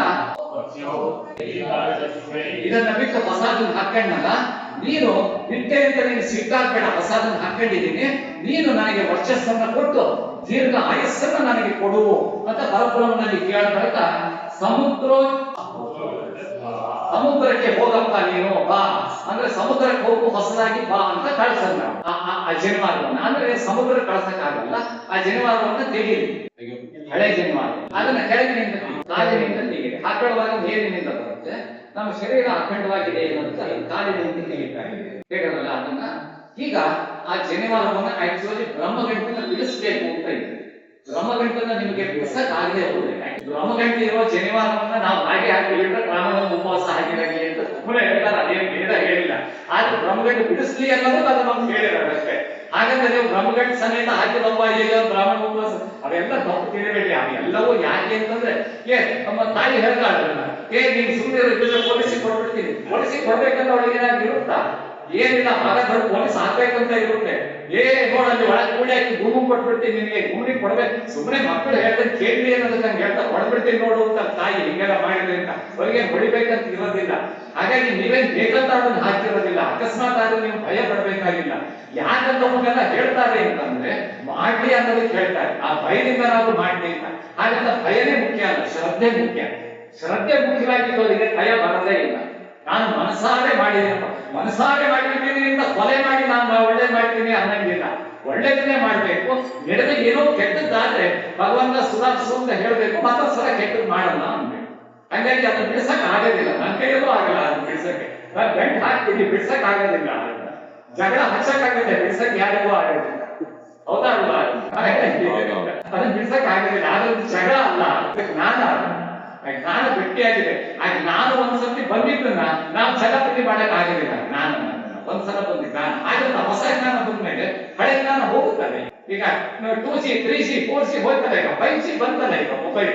ಹಾಗಾಗಿ ನಾನೀಗ 2G 3G ಕಳಕ್ ಆಗಿರ್ಲಿಲ್ವ? ಈಗ ಎಷ್ಟೆಷ್ಟು ಬದಲಾವಣೆಗಳು ಆಗ್ತಿರ್ತಾವೆ. ಈಗ A50 ಬರ್ತಾ ಇದೆ, ಇನ್ನು ಅದಕ್ಕೂ ಹೋಗ್ಬೇಕಲ್ಲ ನಾವು. ಆರ್ಟಿಫಿಷಿಯಲ್ ಇಂಟೆಲಿಜೆನ್ಸ್ ಅದನ್ನು ಬೇರೆ ಕಾಲದಲ್ಲಿ ಹೇಳಿದ್ದಾರೆ, ಇನ್ನೊಂದ್ಸಲ ಹೇಳ್ತೀನಿ. ಏನಾದ್ರು ಇರ್ಲಿ, ಈಗ ಆ ಗಂಟು ಬಿಡ್ಸಕ್ ಆಗದೆ ಹೋದ್ರೆ ಒಂಚೂರು ನೀವು ಅದಕ್ಕೆ ಕೊಡೋಕೆ ಏನ್ ಮಾಡ್ತಾರೆ, ಈ ಕೆರೆ ಮೇಲೆ ಈ ಕೌಳಿಗೆ ಮಾಡ್ತಾರೆ. ಅಂದ್ರೆ ಸುಮ್ಮನೆ ಅವೆಲ್ಲವೂ ಒಂದು ನಾಟಕ ಮಾಡೋದು ಅಂತಂದ್ರೆ ಕಲ್ಲಿಂದ ಚೆಚ್ಚಿ ಅವಾಗ ಆಗುತ್ತಲ್ಲ ಗಂಟನ್ನು ಬಿಡಿಸಿ ಅದು ಮರು ಕೊಡುತ್ತೋ, ಇಲ್ಲ ಮನೆ ಹತ್ರ ಮಣ್ಣಿದ್ರೆ ಅದು ಕೊಡುತ್ತೋ, ಇಲ್ಲ ಬಾವಿ ಇದ್ರೆ ಬಾವಿಗೆ ಹಾಕ್ಬೇಡಿ, ಯಾಕೆಂದ್ರೆ ನೀರು ಗಲೀಜಾಗುತ್ತೆ. ಹೊಳೆ ಕೆರೆ ಇದ್ರೆ ಕೆರೆಗೂ ಅದನ್ನು ಹಾಕ್ಬೇಡಿ, ಗಲೀಜಾಗ್ತಾರೆ. ಹಂಗಾಗಿ ಮನೆ ಹತ್ರ ಮಣ್ಣಿದ್ರೆ ಕೃಷಿಗಳಲ್ಲಿ ಮಣ್ಣಿದ್ರೆ ಅದೇ ಒಂದು ಬಟ್ಟೆ ಹಾಕ್ತಾರೆ, ಅದು ಮಣ್ಣಾಗಿ ಹೋಗುತ್ತೆ, ಅದು ಮೂಗಲ್ಲ, ಹತ್ತಿ ಅಲ್ಲ. ಹಂಗಾಗಿ ಆಗುತ್ತೆ. ಇದ್ರೆ ಹೋದ್ರೆ ಅಲ್ಲೆಲ್ಲ ಕೆಳಗಡೆ ಹಾಕ್ರಿ ಅದನ್ನ. ಕೊನೆಗೆ ಏನು ಆಗಲಿ ಅಂದ್ರೆ ಕಣ್ಣಿಗೆ ಮುಟ್ಟಿಸ್ಕೊಂಡು ತಲೆ ಮುಟ್ಟಿಸ್ಕೊಂಡು ಕಸಕ್ಕೆ ಹಾಕ್ರಿ, ಏನು ತೊಂದರೆ ಇಲ್ಲ. ಅದು ಒಂದ್ಸತಿ ವಿಸರ್ಜನೆ ಆದ್ಮೇಲೆ ಈಗ ಮನೆ ಒಳಗೆ ಇಟ್ಕೊಂಡು ಪೂಜೆ ಮಾಡ್ತಾ ಇರ್ತೀವಿ ನಮ್ಮ ಹಿರಿಯರಿಗೆಲ್ಲ. ಒಂದ್ಸಲ ಸತ್ ಮೇಲೆ ನಾವು ಮನೆ ಒಳಗೆ ಇಟ್ಕೊಳ್ತೀವ. ಈಗ ಯಾರೆಲ್ಲ ತೀರ್ಕೊಂಡ್ರೆ ಮನೆ ಒಳಗೆ ಆರಾಮಾಗಿರುವಾಗ ಹೆಂಗದರಪ್ಪ ಸಿದ್ದಣ್ಣವ್ರು ಅಂತ ಬಂದು ಕೇಳ್ತೀವಿ. ಹೋದಾದ್ಮ ನಾವು ಹೆಸರು ಸಿದ್ದಣ್ಣ ಅಂತಿದ್ರೆ ಪುಣ್ಯ ಹೆಂಗಿರಪ್ಪ ಸಿದ್ದಣ್ಣವ್ರು ಅಂತ ಕೇಳ್ತೀವಿ. ಅವ್ರು ಹೋದ್ರು ಅಂತ ಗೊತ್ತಾಗ್ತಿದ್ದೇನೆ, ಮನೆ ಹತ್ರ ಬಂದ್ರೆ ಹೆಂಗಿದಾರಪ್ಪ ಸಿದ್ದಣ್ಣವ್ರು ಅನ್ನೋದೇ ಇಲ್ಲ. ಎಷ್ಟೊಂದು ಕೇಳಿದಾರಪ್ಪ ಅಂತ ಕೇಳು, ಎಷ್ಟು ಜನ ಇಟ್ಕೊಳ್ತೀವಿ ಯಾರು ಕೇಳಿದಾರ. ಇದ್ದಾಗ ಇನ್ನೂ ಬಹಳ ವರ್ಷ ಇರು ಅಂದಿರ್ತಾರೆ, ಅವ್ನ ಆಸ್ಪತ್ರೆ ಇದ್ದಾಗಲೂ ಇನ್ನು ಬಹಳ ವರ್ಷ ಇರಪ್ಪ ಅಂತ ಹೇಳಿ ಬರ್ತಾರೆ. ಆದ್ರೆ ಹೋದ್ರು ಅಂತ ಗೊತ್ತಾಗ್ಬಿಟ್ಟೆ ಬಂದು ಕೇಳದೆ ಅಲ್ಲಿವರೆಗೆ ಸಿದ್ದಣ್ಣ ಅಂತಿರ್ತಾರೆ. ಅಥವಾ ನಾನು ಹೇಳೋದು ಸಿದ್ದಣ್ಣ ಅಂತಂದ್ರೆ ಸುಮ್ಮನೆ ಸಂಕೇತ ಮಂಜುನಾಥ ಅಂತ ತಗೊಂಡು ನನ್ನ ಹೆಸರು ಇಲ್ಲ, ಅಲ್ಲಿವರೆಗೆ ಮಂಜುನಾಥ ಹಿಂಗಿದೆಯಪ್ಪ ಅಂತಿರ್ತಾರೆ. ಹೋದ್ರು ಅಂತ ಗೊತ್ತಾಗ್ಬಿಡ್ಲೆ ಮಂಜುನಾಥ ಹೊರಗೆ ಬಿಡ್ಬೇಕು, ಬಾಡಿ ಎಷ್ಟೊತ್ತಿಗೆ ತರ್ತೀವಿ. ಅವ್ರ ಹೆಸರು ಆಯ್ತು, ಕುಲನೋ ಆಯ್ತು, ಗೋತ್ರನೋ ಆಯ್ತು, ಬಾಡಿ ಆಗಿ ಆಮೇಲೆ ಎಷ್ಟೊತ್ತಿಗೆ ತೆಗಿತೀವಿ. ಅಯ್ಯೋ ಬಾಳ ಶ್ರೀಮಂತರಪ್ಪ, ಅವ್ರ ಮನೆ ಏನೊಂದು ದೊಡ್ಡ ನಿರ್ಬೇಡ ಒಂದು ವರ್ಷ ಒಳಗೆ ತಿಳ್ಕೊಳ್ತಾರ ಇಲ್ವದ, ಮನೆ ಒಳಗೆ ತೆಗಿತಾರ, ಅಲ್ಲೆಲ್ಲ ತೆಗಿಸ್ತಾರ ಇಲ್ವದ. ಎಲ್ಲಿ ಹೋಗ್ಬೇಕು ಅಲ್ಲೇ ಹೋಗ್ಬೇಕಲ್ಲ. ಅಂದ್ರೆ ವಿಸರ್ಜನೆ ಆದ್ಮೇಲೆ ಇನ್ನೂ ಅದ್ರ ಬಗ್ಗೆ ಭಕ್ತಿ ಇರುತ್ತೆ. ಈಗ ನಾವೆಲ್ಲ ಹೋದವ್ರು ಏನೋ ಮಣ್ಣು ಮಾಡಿ ಬಂದ್ರೆ ಸುಟ್ಟು ಬಂದ್ರೆ ಅಂತ ಬರ್ತಾರೆ, ಅದು ಅವ್ರು ಇನ್ನೂ ಕೈ ಮುಗಿರ್ತಾರೆ, ಇನ್ನೂ ಅಳದಿರ್ತಾರೆ, ಅವ್ರಿಗೆ ಭಕ್ತಿ. ಹಂಗಾಗಿ ನೀವು ಒಂದು ವರ್ಷ ಇರ್ತಾರಪ್ಪ, ಒಂದು ತಿಂಗಳು ಇರ್ತಾರಪ್ಪ, ಇಲ್ಲ ನಾನು 3 ವರ್ಷ ಇಟ್ಕೊಂಡಿದ್ದೆ ಕೆಳಗೆ ಹಾಕ್ತಾರೆ, ಇನ್ನೂ ಅದು ಏನೋ ಇದೆ ಅಂತ ಹೇಳಿ ನೀರಿಗೆ ಹಾಕ್ತೀವಿ, ಒಳಗೆ ಹಾಕ್ತೀವಿ, ಕಸಕ್ಕೆ ಹಾಕಿದ್ರು ಏನೂ ತಪ್ಪಿಲ್ಲ. ಯಾಕಂದ್ರೆ ವಿಸರ್ಜನೆ ಆಗಿದೆ, ತಪ್ಪೇನು ಇಲ್ಲ. ನಿಮ್ಗೆ ಹೆಂಗ್ ಅನ್ಕೊಳ್ಬೋ ಅದನ್ನ ಮಾಡ್ಬೇಕು. ಆಮೇಲೆ ಒಂಚೂರು ಸಂಕೇತಿಕವಾಗಿ ಅದನ್ನ ಜಜ್ಜಿ ಗಂಟುಗಳು ಹೋಯ್ತು ಅಂತ ಅದನ್ನ ವಿಸರ್ಜನೆ ಮಾಡಿ. ಈಗ ನಿಮ್ಗೆ ಜನ್ಮಾರ ಬಂದಿದೆ, ಇನ್ಮೇಲೆ ನೀವು ಗಾಯತ್ರಿ ಮಹಾಮಂತ್ರ ಜಪಧ್ಯಾನ ಮಾಡಿಬಿಡ್ತಾರನ್ನ ಆ ಮಂತ್ರದಲ್ಲಿ ನೀವು ಪುನಃ ಅಪವಿಷ್ಟ ಸ್ನಾನ ಮಾಡಿ. ಹಾಗಾಗಿ ಸಂಧ್ಯಾ ವಂದನೆ ಹೇಳಿಕೊಡ್ಬೇಕು. ನನಗೆ ಈಗ ಟೈಮು ಆಗಿಬಿಡುತ್ತೆ, ನಿಮಗೂ ಟೈಮ್ ಇಲ್ಲ, ನನಗೂ ಟೈಮ್ ಇಲ್ಲ. ಅಪವಿಷ್ಟ ಸ್ನಾನ ಮಾಡಬೇಕು. ಅದಾದ್ಮೇಲೆ ಅರ್ಘ್ಯ ಕೊಡ್ಬೇಕು ಸೂರ್ಯನಿಗೆ. ಆ ಸೂರ್ಯನ ಅರ್ಘ್ಯದ ಮಂತ್ರದಲ್ಲಿ ಈಗ ಈ ಶರ್ಮಾನ ಹಾಕೊಂಡ್ರಲ್ಲ ನೀವು, ಯಜ್ಞೋಪವೀತಂ ಅಂತ ಹೇಳಿ ನೋಡೋಣ ನಾವು. ಯಜ್ಞೋಪವೀತ ಅಂತಂದ್ರೆ ಯಜ್ಞ ಇಂದ ಬಂದಿರುವ ಉಪವೀತ ಇದು. ಅಂದ್ರೆ ಯಜ್ಞ ಮಾಡೋದಕ್ಕೆ ಸಂಕಲ್ಪದ ಉಪವೀತ ಇದು ಮೈ ಮೇಲೆ ಇದೆ ಅಂತಂದ್ರೆ ಯಜ್ಞದ ಜವಾಬ್ದಾರಿಯೇ ನನ್ನ ಮೇಲೆ ಇದೆ ಅಂತ. ಇದೇನು ಪರಮ ಪವಿತ್ರ, ಇದು ಅತ್ಯಂತ ಪ್ಯೂರ್, ಇದು ಪ್ಯೂರ್ ಅಮಾಂಗ್ ಪ್ಯೂರೆಸ್ಟ್ ಅಮಾಂಗ್ ಪ್ಯೂರ್ಸ್ ಅಂತ ಇದೆ. ಅಂದ್ರೆ ಪವಿತ್ರದಲ್ಲಿ ಪವಿತ್ರ, ಪರಮಂ ಪವಿತ್ರ, ಇದು ಇದಕ್ಕಿಂತ ಪವಿತ್ರ ಇನ್ನೊಂದಿಲ್ಲ. ಪರಮಂ ಪವಿತ್ರ ಪ್ರಜಾಪತಿಯ ಸಹಜ ಪುರಸ್ಕಾರ. ಅಂದ್ರೆ ನಮ್ಮನ್ನೆಲ್ಲ ಸೃಷ್ಟಿ ಮಾಡೋ ಬ್ರಹ್ಮ ಏನು ಸೃಷ್ಟಿ ಆದಾಗ ನಮ್ಮನ್ನ ಈ ಬ್ರಹ್ಮಾಂಡವನ್ನ ಸೃಷ್ಟಿ ಮಾಡಿದ ಬ್ರಹ್ಮ ಸೃಷ್ಟಿ ಆಗುವ ಮೊದಲೇ ಇದು ಸೃಷ್ಟಿ ಆಗಿದೆ. ಹಾಗಾಗಿ ನೀವೇ ಇದನ್ನ ಪ್ರಜಾಪತಿ ಅಂದರೆ ಬ್ರಹ್ಮ, ನಾಮಿ ಪ್ರಜಾಪತಿ ಈಶ್ವರೀಯ ಬ್ರಹ್ಮ ಅಂತಲ್ಲ, ಅದು ಇರ್ಬೋದು. ಆದ್ರೆ ಅದನ್ನು ನಾವ್ ಹೇಳೋದು ಪರಬ್ರಹ್ಮ. ಆ ವಿಷ್ಣುವಿನ ನಾಭಿಯಿಂದ ಬಂದ ಸೃಷ್ಟಿಕರ್ತ ಬ್ರಹ್ಮ, ಚತುರ್ಮುಖ ಬ್ರಹ್ಮ, ಒಂದು ಪಂಚಮುಖ ಬ್ರಹ್ಮ ಅಂತ ಶಿವ ಬಂದರೆ ತೆಗೆದ್ರೆ ಅವನಿಗೆ ಪಂಚಮುಖ ಬ್ರಹ್ಮ, ಚತುರ್ಮುಖ ಬ್ರಹ್ಮ. ಆ ಸೃಷ್ಟಿಕರ್ತ ಬ್ರಹ್ಮ ಬರುವಾಗಲೇ ಮೊದಲೇ ಇದು ಬಂದಿತ್ತಂತೆ. ಹಾಗಾಗಿ ಇದು ಪ್ರಜಾಪತಿಯರಿಗೆ ಸಹಜ ಪುರಸ್ಕಾರ, ಸ್ವಾಭಾವಿಕವಾಗಿ ಸಹಜವಾಗಿ ಪುರಸ್ಕಾರ ಬಂದಿದೆ. ಆಯುಷ್ಯ ಮಧ್ರಿಯಂ ಇದನ್ನ ಅಂದ್ರೆ ನಮಗೆ ದೀರ್ಘಾಯುಷ್ಯವನ್ನ ಕೊಡುತ್ತೆ. ಇದನ್ನು ಆಯುಷ್ಯ ಮಧ್ರಿಯಂ ಪ್ರತಿಮಂಚ ಶುಭ್ರಂ, ಇದು ಅತ್ಯಂತ ಶುಭ್ರವಾಗಿರುತ್ತೆ. ಅಂದ್ರೆ ಇದು ಸ್ವಚ್ಛ ಪ್ಯೂರ್, ಇದು ಪ್ರತಿಮಂಚ ಶುಭ್ರಂ ಯಜ್ಞೋಪವೀತಂ. ಈ ಇದು ಬಲಮಸ್ತು ತೇಜ, ಬಲ ಅಂದ್ರೆ ಬಲಗಡೆ ಇರುತ್ತೆ ಅಂತಲ್ಲ, ಬಲಂ ಅಸ್ತು ತೇಜ ಅಂದ್ರೆ ಇದು ನಮಗೆ ಬಲವನ್ನು ಮತ್ತು ತೇಜಸ್ಸನ್ನು ಕೊಡುತ್ತೆ ಅಂತ. ಬಲ ಅಂತಂದ್ರೆ ಬುದ್ಧಿ ಬಲ, ದೇಹ ಬಲ, ಆತ್ಮ ಬಲ ಕೊಡುತ್ತೆ ಇದು. ಅದಕ್ಕೆ ಮೂರು ಹೇಳಿ.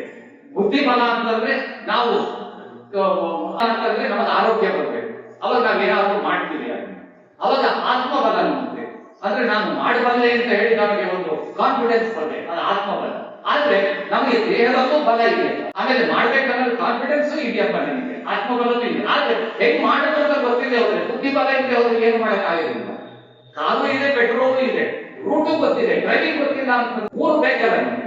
ದುಡ್ಡು ಇದೆ, ಆಮೇಲೆ ಕೊಡೋದು ಗೊತ್ತಿದೆ, ಯಾರಿಗೆ ಕೊಡ್ಬೇಕು ಅನ್ನೋದು ಗೊತ್ತಿರಬೇಕು. ದುಡ್ಡು ಇದೆ, ಇನ್ವೆಸ್ಟ್ಮೆಂಟ್ ಮಾಡ್ಬೇಕನ್ನೋದು ಗೊತ್ತಿದೆ, ಎಲ್ಲಿ ಇನ್ವೆಸ್ಟ್ಮೆಂಟ್ ಮಾಡ್ಬೇಕು ಅನ್ನೋದು ಗೊತ್ತಿರ್ಬೇಕಲ್ಲ. ಸುಮ್ಮನೆ ಚಗರ್ ಬಡ್ಡಿ ಬೀಟು ಬಡ್ಡಿಗೆ ಯಾರೋ ದುಡ್ಡು ಕೊಡ್ತಾರೆ ಅಂದ್ಬಿಟ್ಟು ಆಮೇಲೆ ನಾವೆಲ್ಲ ಹೊಯ್ಕೊಳ್ಳೋದು ಬರೋದಿಲ್ಲ ಅಂತ ಹೇಳಿ 4 ದಿವಸ ಕೊಡ್ತಾರೆ, ಆಮೇಲೆ ಎಲ್ಲ ಕೊಟ್ಟಿಗೆ ಹೋಗು, ಏನಾರ ಮಾಡ್ಬೇಕು, ಕೋರ್ಟಿಗೆ ಹೋಗು, ಕ್ಯಾಬಿನೆಟ್ಗೆ ಹೇಳೋದು ಅಂತೇಳಿ ಇದೆಲ್ಲ ವಿಷಯ ಹೇಳ್ತೀನಿ, ಸ್ವಲ್ಪ ಬೇಕು ಅಲ್ವಾ. ಅದಕ್ಕಿಂತಲೂ ಯಾವ ಮ್ಯೂಚುವಲ್ ಫಂಡಿಗೆ ಹಾಕ್ಬೇಕು, ಯಾವ ಇನ್ಶೂರೆನ್ಸ್ ಹಾಕ್ಬೇಕು, ಎಷ್ಟು ಬ್ಯಾಂಕ್ ಅಲ್ಲಿ ಇರಬೇಕು, ಎಷ್ಟು ಮಂದಿ ಡೈರೆಕ್ಟ್ ಶೇರಿಗೆ ಹೋಗ್ಬೇಕು, ಎಷ್ಟು ಮನೆ ಒಳಗೆ ಇಟ್ಕೊಳ್ಬೇಕು, ಆಪತ್ತಿಗೆ ಎಷ್ಟಿರ್ಬೇಕು, ಎಷ್ಟು ಅಕೌಂಟಲ್ಲಿ ಎಷ್ಟಿರ್ಬೇಕು, ಎಫ್ಡಿ ಎಷ್ಟಿರ್ಬೇಕು, ಪೋಸ್ಟ್ ಆಫೀಸ್ ಅಲ್ಲಿ ಎಷ್ಟಿರ್ಬೇಕು, ಬೇಡಿಗೆ ಎಷ್ಟು ಹಾಕ್ಬೇಕು, ಬಂಗಾರ ಎಷ್ಟು ಹಾಕ್ಬೇಕು, ಹೊಲಕ್ಕೆ ಎಷ್ಟು ಹಾಕ್ಬೇಕು, ಹೆಚ್ಚಾದವರು ಟ್ಯಾಕ್ಸ್ ಕಡಿಮೆ ಆದವರು. ಅದು ಹಾಗೆ ಶಕ್ತಿನೂ ಇದೆ, ಮಾಡ್ಬೇಕನ್ನ ಮನಸ್ಸು ಇದೆ, ಆದ್ರೆ ಮಾಡೋ ಬುದ್ಧಿ ಬೇಕಲ್ಲ ನಮಗೆ. ಹಾಗಾಗಿ ಆ ಬಲ ಅಂತಂದ್ರೆ ದೇಹ ಬಲ, ಆತ್ಮಬಲ, ಬುದ್ಧಿ ಬಲ, ಅದು ಮೂರನ್ನು ಕೊಡುತ್ತೆ. ಇದು ಮೂರು ಅಂತ ಹೇಳಿ ಅವಾಗ ನಮಗೆ ತೇಜಸ್ಸು ಬರುತ್ತೆ, ತೇಜ ಬರುತ್ತೆ. ಆ ಮಂತ್ರದಲ್ಲಿ ಇರೋದೇ ಅದು, ಇದು ಬರುತ್ತೆ ಅಂತ. ಇದರೊಳಗೆ ಇದನ್ನೆಲ್ಲ ಕೇಳಿರ್ಲಿಲ್ವ, ಉಪಾಯಗಳಲ್ಲಿ ಇದನ್ನೆಲ್ಲ ಬಿಡಿಸಿ ಹೇಳಿ, ಇದೇ ಬ್ರಹ್ಮೋಪದೇಶ. ಈಗ ನಾನು ಮಾಡ್ತಿದ್ದೀನಲ್ಲ, ಇದೇ ಬ್ರಹ್ಮೋಪದೇಶ. ಉಪನಯನ ಅಂತಂದ್ರೆ ಇದನ್ನೇ ಹೇಳದೇ ಆಗಿಲ್ಲ. ಆಮೇಲೆ ಉಪನಯನ ಅಂತ ಹೇಳಿದ್ರೆ ನೀನು ಸೇರ್ತಾ ಇದೆಯಲ್ಲಪ್ಪ ಯಾವ ಸ್ಕೂಲಿಗೆ, ಇಲ್ಲಿ ರೂಲ್ಸ್ ಕಂಡೀಷನ್ಸ್ ಏನು, ಇಲ್ಲಿ ಹೆಂಗಿರ್ಬೇಕು, ಎಷ್ಟೊತ್ತಿಗೆ ಬರಬೇಕು, ಏನ್ ಮಾಡ್ಬೇಕು, ಏನ್ ಕಲಿಬೇಕು, ಅದನ್ನ ಹೆಂಗ್ ಕಲಿಬೇಕು, ಯಾಕೆ ಕಲಿಬೇಕು, ಅದನ್ನೆಲ್ಲ ಹೇಳೋದು ಉಪನಯನ. ಅದನ್ನೆಲ್ಲ ಹೇಳಿ ಸ್ಕೂಲ್ ಕಮೆನ್ಸ್ಮೆಂಟ್ ಆಗುತ್ತಲ್ಲ, ಇಂಡಕ್ಷನ್ ಪ್ರೋಗ್ರಾಮ್ ಅಂತಾರೆ, ಅದನ್ನ ಅಡ್ಮಿಷನ್ ಅಂತಾರೆ, ಇಂಡಕ್ಷನ್ ಅಂತ. ಎಲ್ಲ ಅಮೆರಿಕ, ಇಂಗ್ಲೆಂಡ್, ಜರ್ಮನ್, ಫ್ರಾನ್ಸ್ ಅದೆಲ್ಲ ಇದನ್ನ ಇಂಗ್ಲಿಷ್ ಅಂತ ಹೇಳಿ ದೊಡ್ಡದಾಗಿ ವೈಭವ ಕಳಿಸ್ತಾರೆ. ಅವ್ರು ಎಲ್ಲರಿಗೆಲ್ಲ ಮುಂಚಿತವಾಗಿ ನಾವು ಇದನ್ನೆಲ್ಲ ಮಾಡಿ ಕೈ ಬಿಟ್ಟಿರೋದು, ಮಾಡಿ ಮುಂದುವರ್ಸ್ಕೊಂಡು ಬಂದಿರೋದು. ಅಂದ್ರೆ ಅದನ್ನು ಬಹಳ ಅರ್ಥವತ್ತಾಗಿ ಮಾಡಿರೋರು ನಾವು. ಇದನ್ನೆಲ್ಲ ಹೇಳಕ್ ಹೋದ್ರೆ ಇದೆಲ್ಲ ಮೌಢ್ಯ ಅಂತಾರೆ, ಅವ್ರು ಮಾಡಿದ್ರು ಶ್ರೇಷ್ಠ ಆಗ್ತೀವಿ. ನಾವು ಮಾಡಿರೋದನ್ನೇ ಅವ್ರು ನಕಲಿ ಮಾಡ್ತಿರೋದು. ಆದ್ರೆ ಅದನ್ನ ನಾವು ಹೋಗ್ತೀವಿ, ಟೈಮ್ ಆಗಿದೆಯಲ್ಲ ಕುಡ್ಸೋಣ, ಹೌದು ನನಗೂ ಟೈಮ್ ಆಯ್ತು, ನಿಮಗೂ ಟೈಮ್ ಆಯ್ತು, ನಾನು ಅದಿರ್ಬೇಕು. ಇದು ಹೇಳ್ತಾ ಹೋದ್ರೆ ನಮಗದು ಮುಗಿಯೋದೇ ಇಲ್ಲ. ಅದನ್ನ ಆತ್ಮೀಯರೇ ಈಗ ಶನಿವಾರ ಹಾಕೊಂಡಿದ್ದೀರಿ, ನೀನು ಮನೆಗೆ ಹೋಗಿ ಸಂಧ್ಯಾ ವಂದನೆ ಮಾಡಿ ದೇವ ಋಷಿ ಇಬ್ಬರು ತರ್ಪಣ, ತಂದೆ ತಾಯಿಯಿಂದ ಇರೋರು ಇಬ್ಬರು ತರ್ಪಣ ಕೊಡೋದಿರುತ್ತೆ. ಅದನ್ನೆಲ್ಲ ನೀವು ಉಪಕರಣದ ದಿವಸ ಮಾಡಿ, ತೊಂದರೆ ಇಲ್ಲ. ಈಗ ಹೋಗ್ತಿರಲ್ಲ, ಉಪಕರಣದ ದಿವಸ ನೀವು ಮಾಡಿ. ಆಮೇಲೆ ಈಗ ನಿಮಗೆ ವಿಸರ್ಜನೆಯನ್ನು ಮಾಡಿದ್ದೀರಿ, ಶನಿವಾರ ಹಾಕೊಂಡಿದ್ದೀರಿ, ಬಹುತೇಕ ಎಲ್ಲರೂ ಹಾಕೊಂಡಿದ್ದೀರಿ. ಮನೆಗೆ ಹೋಗಿ ಹಾಕೊಳ್ಳೋದು ಯಾರು ದೇವಿ ಅಂತ ಕಾಣಲ್ಲ. ಈಗ ನೀವು ದೇವರಿಗೆ ನಮಸ್ಕಾರ ಮಾಡಿರುತ್ತೆ. ಇನ್ನು ಕೊನೆಗೊಂದು ಬಹಳಷ್ಟು ನಾನೀಗ ಬಿಟ್ಟಿದೆ. ಈಗ ನಾಳೆ ಯಾವ್ದಾದ್ರು ವಿಡಿಯೋನೋ ಆಡಿಯೋನೋ ನೋಡಿದವರು ಏನಪ್ಪ ಅವಸರದಲ್ಲಿ ಏನೋ ಮಾಡಿ ಯಾವ್ದೋ ಹೇಳಿದೆ, ಯಾವ್ದೋ ಬಿಟ್ಟ ಅಲ್ಲ. ನನಗೂ ಟೈಮ್ ಇಲ್ಲ, ನಿಮಗೂ ಟೈಮ್ ಇಲ್ಲ ಅಂತ ಹೇಳಿ ಆಮೇಲೆ ಎಲ್ಲವನ್ನೂ ಹೇಳ್ತಾ ಹೋದ್ರೆ ಅಜೀರ್ಣ ಆಗುತ್ತೆ. ಅದೊಂದು ನಾನು ಹೇಳೋ ಸ್ಪೀಡಲ್ಲಂತೂ ನಿಮ್ಗೆ ಎಷ್ಟು ತಲೆಗೆ ಹೋಯ್ತು ಅರ್ಥ ಆಯ್ತು. ನಾನು ಹೇಳಿದವ ಏನಪ್ಪಾ ನೀವು ಕೊಡಿತಾನೆ ಡ್ರಿಲ್ಲಿಂಗ್ ಮಿಷನ್ ಬೋರ್ಡು ಅಂತ ನೀವು ಅನ್ಕೊಳ್ಬೋದು. ಆದ್ರೆ ಜ್ಞಾನ ಅಷ್ಟು ಇದೆ, ಆದ್ರೆ ಎಷ್ಟೋ ಸಾಧ್ಯ ಇದ್ದಷ್ಟು ನೀವು ಅರ್ಥ ಮಾಡ್ಕೊಂಡಿದ್ದೀರಿ. ಆದ್ರೆ ಹೇಳೋದು ಬಹಳ ಇದೆ. ನಾನೀಗ 10% ಹೇಳಿಲ್ಲ, 90% ಇನ್ನೂ ಇದೆ. ಮಂತ್ರಗಳ ಅರ್ಥ ಇದೆ, ಏನೇನ್ ಮಾಡ್ಬೇಕಂತ ಇದೆ, ಅಡಿಗೆ ಕೊಡೋದು ಹೇಗೆ, ಗಾಯತ್ರಿ ಮಂತ್ರಗಳದ್ದು ಉಪಸ್ಥಾನ ಹೇಗೆ. ಒಬ್ಬರಿಗೆ ಗಾಯತ್ರಿ ಮಂತ್ರ ಮಾಡಿದಾಗ ನಾರಾಯಣ ಮಂತ್ರ ಮಾಡ್ಬೇಕು, ಅಷ್ಟಾಕ್ಷರ ಅಂತ ಹೇಳಿ, ಅವಾಗ ಅದಕ್ಕೆ ಮತ್ತಷ್ಟು ಫಲ ಜಾಸ್ತಿ. ಆಮೇಲೆ ಶಿವ ಪಂಚಾಕ್ಷರ ಮಾಡ್ಬೇಕು. ವೈಷ್ಣವ ಶೈವ ಭೇದ ನನ್ನಲ್ಲಿಂದ ಕನಿಷ್ಠ ಒಂದು ಗಾಯತ್ರಿಗೆ 3 ಆದ್ರೂ ಮಾಡ್ಬೇಕಂತೇಳಿ 10 ಗಾಯತ್ರಿ ಮಾಡಿದ್ರೆ 30 ಅಷ್ಟಾಕ್ಷರ 30 ಪಂಚಾಕ್ಷರ. ನಾವು